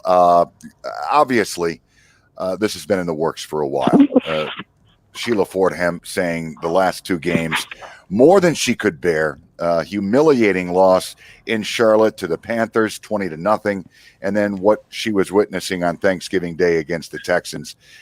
She wanted meaningful games in December, Dan. It was quite clear under Matt Patricia, and as we found out, Bob Quinn, that was not going to happen. Yeah, I think if you go back to last December, which is what you're alluding to, which was the statement from Mrs. Ford and Sheila Ford Hamp at the time, who was right by her side, indicating that was going to be the measuring stick, that they would be back for 2020, but that they expected playoff contention and meaningful games in December. It has become painfully apparent that is not going to happen. And I think as time went on and you look at a narrow escape against Washington, a shutout loss to Carolina, an ugly loss on national television to the Texans, it just gave the appearance that this wasn't going to get any better. And I think probably this allowed her to do a couple things. One, say to the fans, I'm here, I'm engaged.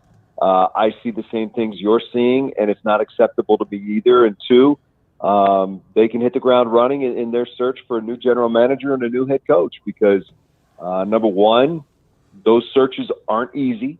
Number two, it's going to be crowded, in particular for that general manager, and getting more crowded all the time. And to me, that's where you have to start. But you're already looking at Houston needing one, Washington likely needing one, Atlanta needing one. As of yesterday, Jacksonville needs one, and there will be more. So the competition for people that can fill that slot as general manager will be crowded. And I think if you can get going now, it's the time to go. Dan, over a period of time, we've had conversations as to what the resolution was going to be. There was absolutely no evidence, quite frankly, that Matt Patricia was in a place to turn this thing around. But the question became, would it be 2 for 1? Would Bob Quinn be given the opportunity to get another coach hire in before his demise? That was not the case. Dan, were you surprised by that move at all? No, because I think, look, I was not sure of it. It appeared for weeks that this was over for Matt Patricia. The Bob Quinn part of it, I didn't know. I wouldn't say I was surprised because I think if you look at the body of work over 5 years, it hasn't been good enough. And I think if you look at what he has built in this roster for 5 years, it hasn't been good enough. I think if you look at this defense, roster-wise, they have NFL players, but they don't have difference makers. Really, outside of Trey Flowers, whom they paid $90 million for, there's just nobody there that an offense locates every time they come to the line of scrimmage, a guy that changes games, and that's problematic. And it's you had to make a decision as to whether or not you could look at this and say, okay, I believe in what he has done, and I'm going to give it another 3 years, another head coach, and then possibly realize I made a mistake. And I think the cleaner move was to move forward without the current regime, start over, and just move forward in that way. I believe that they were evaluated separately, but in the end, I don't think either could put up work that would lead an evaluation to say, yes, he deserved to come back, or yes, they deserve to come back. I just didn't see that. Well, sadly, Lions fans in a situation that they are all too familiar with, another administration going to be coming in. And Dan, the trickle down this time around is immense because you've had a generational quarterback in Matthew Stafford. Some would say that his talents have been wasted. Sheila Ford Hemp was asked about his status moving forward, and she, for all the right reasons, said, look, I'm not the coach. I don't know. That's up to the next guy. But it's going to be interesting to see Matthew here 12 years, Dan, and he has been a trooper. But this is just one of the many decisions that the new coach and general manager will have to sort through. Yeah, and these situations are never easy. And you and I work with all of the people that will be impacted. And, you know, I think I speak for you when I say we like them. We wanted to see this work. But liking somebody doesn't mean that they're going to get their job done. And that's, in the end, why they're evaluated the way that they are. I would concur. I think on Matthew Stafford, I think it's really disappointing to see what they have been able to put around him for 12 years through a couple of regimes. And he's not without blame. There have been times where he hasn't played well enough. But when you've been better than 23rd in the league in rushing one time, when your defense, in particular recently, has been consistently at or near the bottom of the league in key categories, and more often than not over the time that he's been here, the defense hasn't been good. So he's found himself having to, win games by outscoring other teams. It's just, I just don't think that they, in the end, to this point, and we'll see where it goes, have ever maximized what Matthew Stafford can do. And that is very disappointing because he is the best quarterback that they've had here in 50-plus years. And quickly, Dan, Daryl Bevel, offensive coordinator, he is going to be the interim head coach. And it's always interesting with 5 games left. If the Lions were to go 3-2, hypothetically 4-1, he would have to be given consideration, would he not? I would think he would get an interview. I can't speak for Sheila Ford Hamp or for Rod Wood, but it certainly feels like a situation where they're going to be looking for new blood. I think if you're Daryl Bevel, you do the absolute best you can. You let the chips fall where they may, but you're also auditioning for other teams as well. All right, my friend. Looking forward to another conversation with you shortly. Up next, the Chicago Bears at Soldier Field. They got pounded last night by the Packers at Lambeau, so we'll see what goes down. Danny, thank you. Thank you. All right, Steve Courtney, Dan Miller, we appreciate it. Mel Tucker coming up after the break. Right now, let's check traffic with Michael Stetz. This report is sponsored by Indeed.com. If you're hiring, you need Indeed. Indeed delivers quality candidates so you can focus on interviewing people with the right skills. Receive a $75 sponsored job credit when you upgrade your job post at Indeed.com/credit. Terms and conditions apply. In Wayne County, some good news. That incident from earlier on 94 eastbound after Connor Street, that is now cleared. And in St. Clair Shores, an accident on 94 westbound at 9 Mile that's blocking the right shoulder.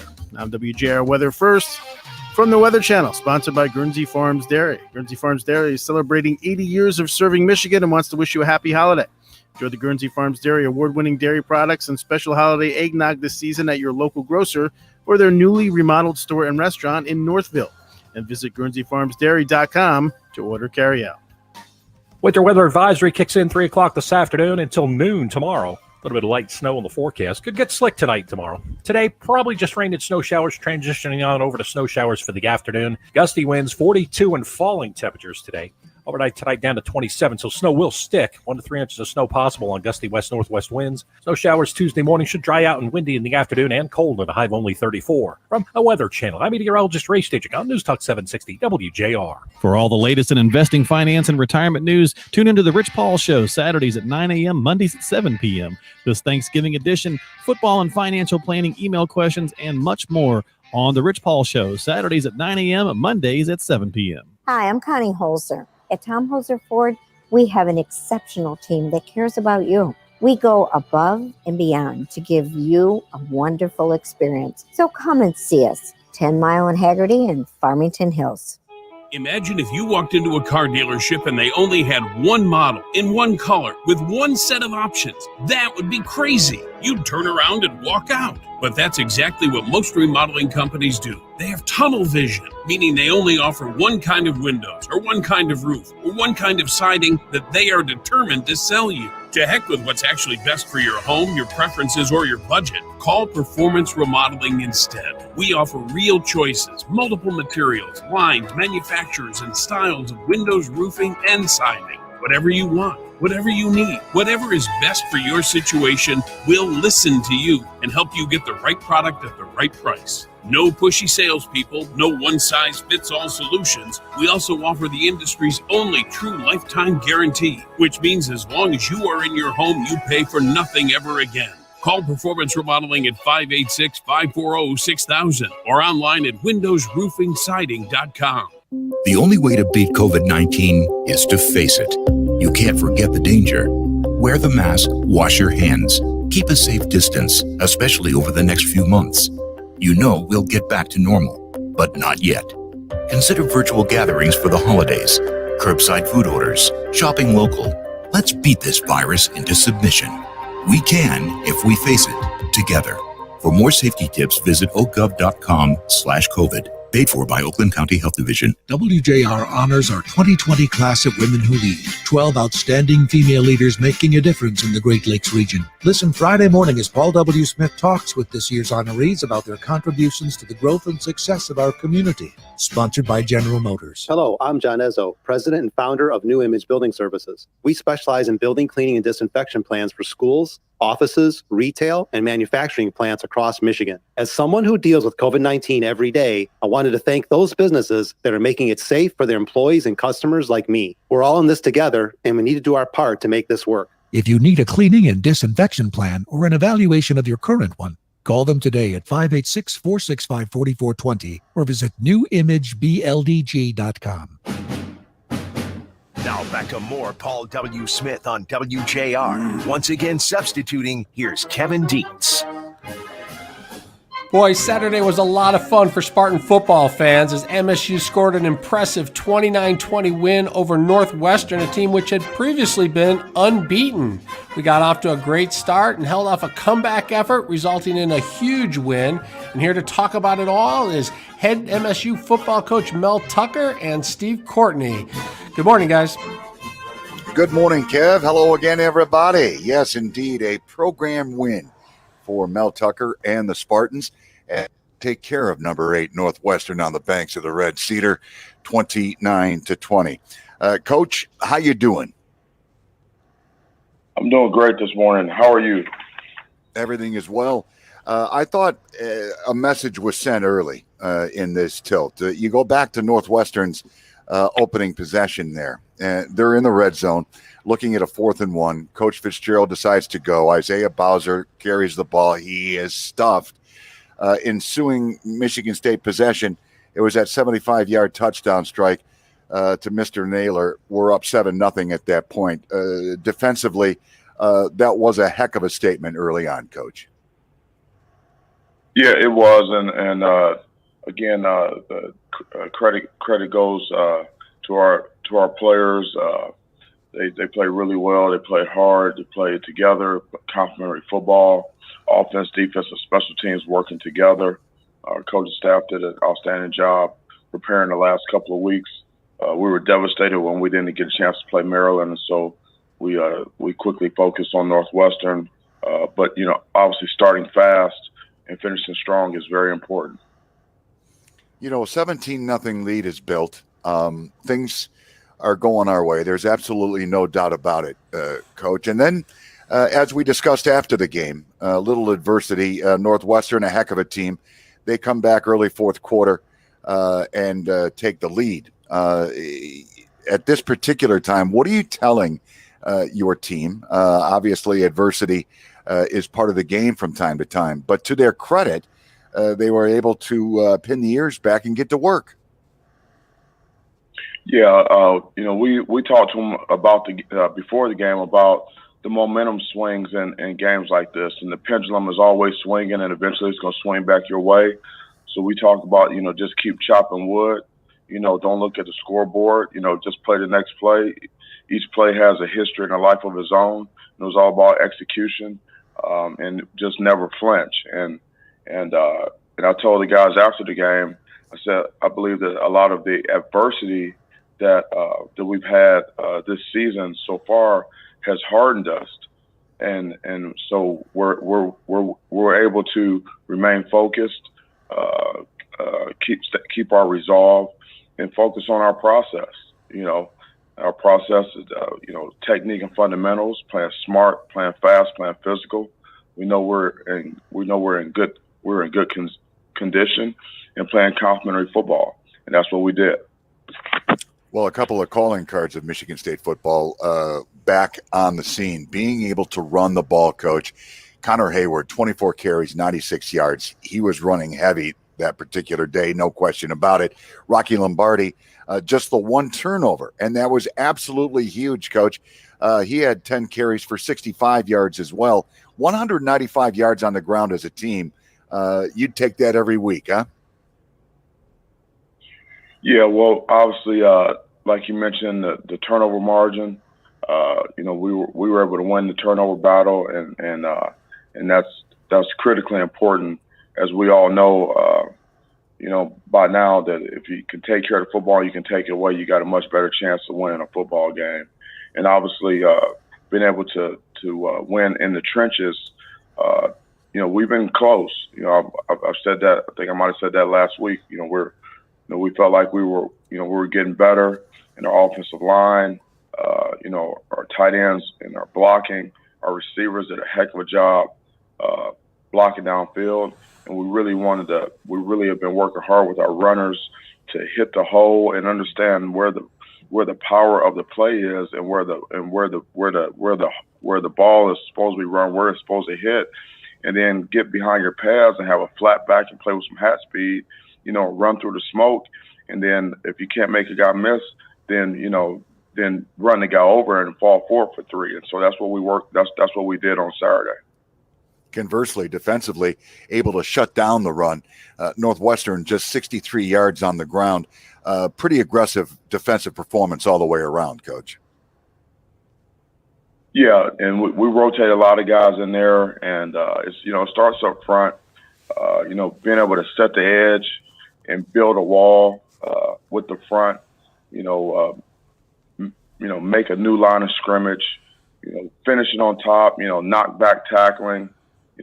Population to the ball, leverage and tackle. Things like that.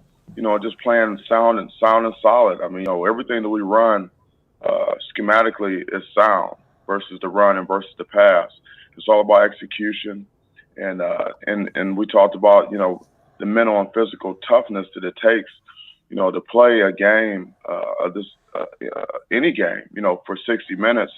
That's very important, and our guys have bought into that, and that's part of our culture. And right now, what we need is consistency and performance. That's how you become successful. Day in and day out, culturally, how we live, our language, how we treat each other, how we go about our business, our preparation, all those things are important to gain a high level of consistency so that we know, what we're going to get, playing and play out and week in and week out. Shakur Brown coming up huge with a couple of picks there, Coach. The one in the fourth quarter, obviously enabling Matt Coughlin to put us up top 23-20 with that ensuing 48-yard field goal. Shakur is Mr. Takeaway, is he not? Couple in that game. Yeah, he's doing a good job. He's got a nose for the ball. He's improving in his technique and his fundamentals. Scotty Hazel defensively is doing an outstanding job with those guys. Coach Barnett is really closely with Shakur with his technique and his fundamentals, and he's playing at a high level. There's still room for improvement with him and with our entire football team, and so that's what this week is all about. Today we've got to get one day better. Up next, the Ohio State Buckeyes, supposed to be at Spartan Stadium come Saturday. They missed their last tilt because of COVID. What is the latest, Coach? I'm sure you're preparing like that game's going on. Yeah, we're preparing. We've been through this before. Leading up to the Maryland game, we didn't find out about the Maryland cancellation until early Thursday morning. So we're going to continue to prepare. We're very process-driven here, so we know what we have to do. We're going to remain focused and control what we can control. All right, Coach. Looking forward to another conversation with you. Take care. All the best. Number for Ohio State on the banks of the Red Cedar. 12 noon Saturday. That's what we're calling for. We'll have it here for you on WJR. Coach, thank you. Hey, thanks a lot. You guys stay safe. I hope you guys had a great Thanksgiving last week. I really appreciate all the fans and all the support, hanging there with us as we go through this process. And, we're not just playing for us, but we're playing for all of our fans, all of our supporters. Go Green. Go White. Mel Tucker with us here on WJR. Kev? All right, Steve Courtney, Coach Tucker, thank you. Appreciate it. Frank Beckman is next. Thanks for listening this morning. Right now, we're going to check in with traffic and Michael Stetz. Have a good day. This report is sponsored by the Exergen Temporal Scanner. But what is certain? They all say the same. Okay, Kev. All right. I will be in touch with you, sir. All righty. Talk to you later. See ya. Bye, Facebook. Don't forget to end the broadcast. Stay safe with Exergen.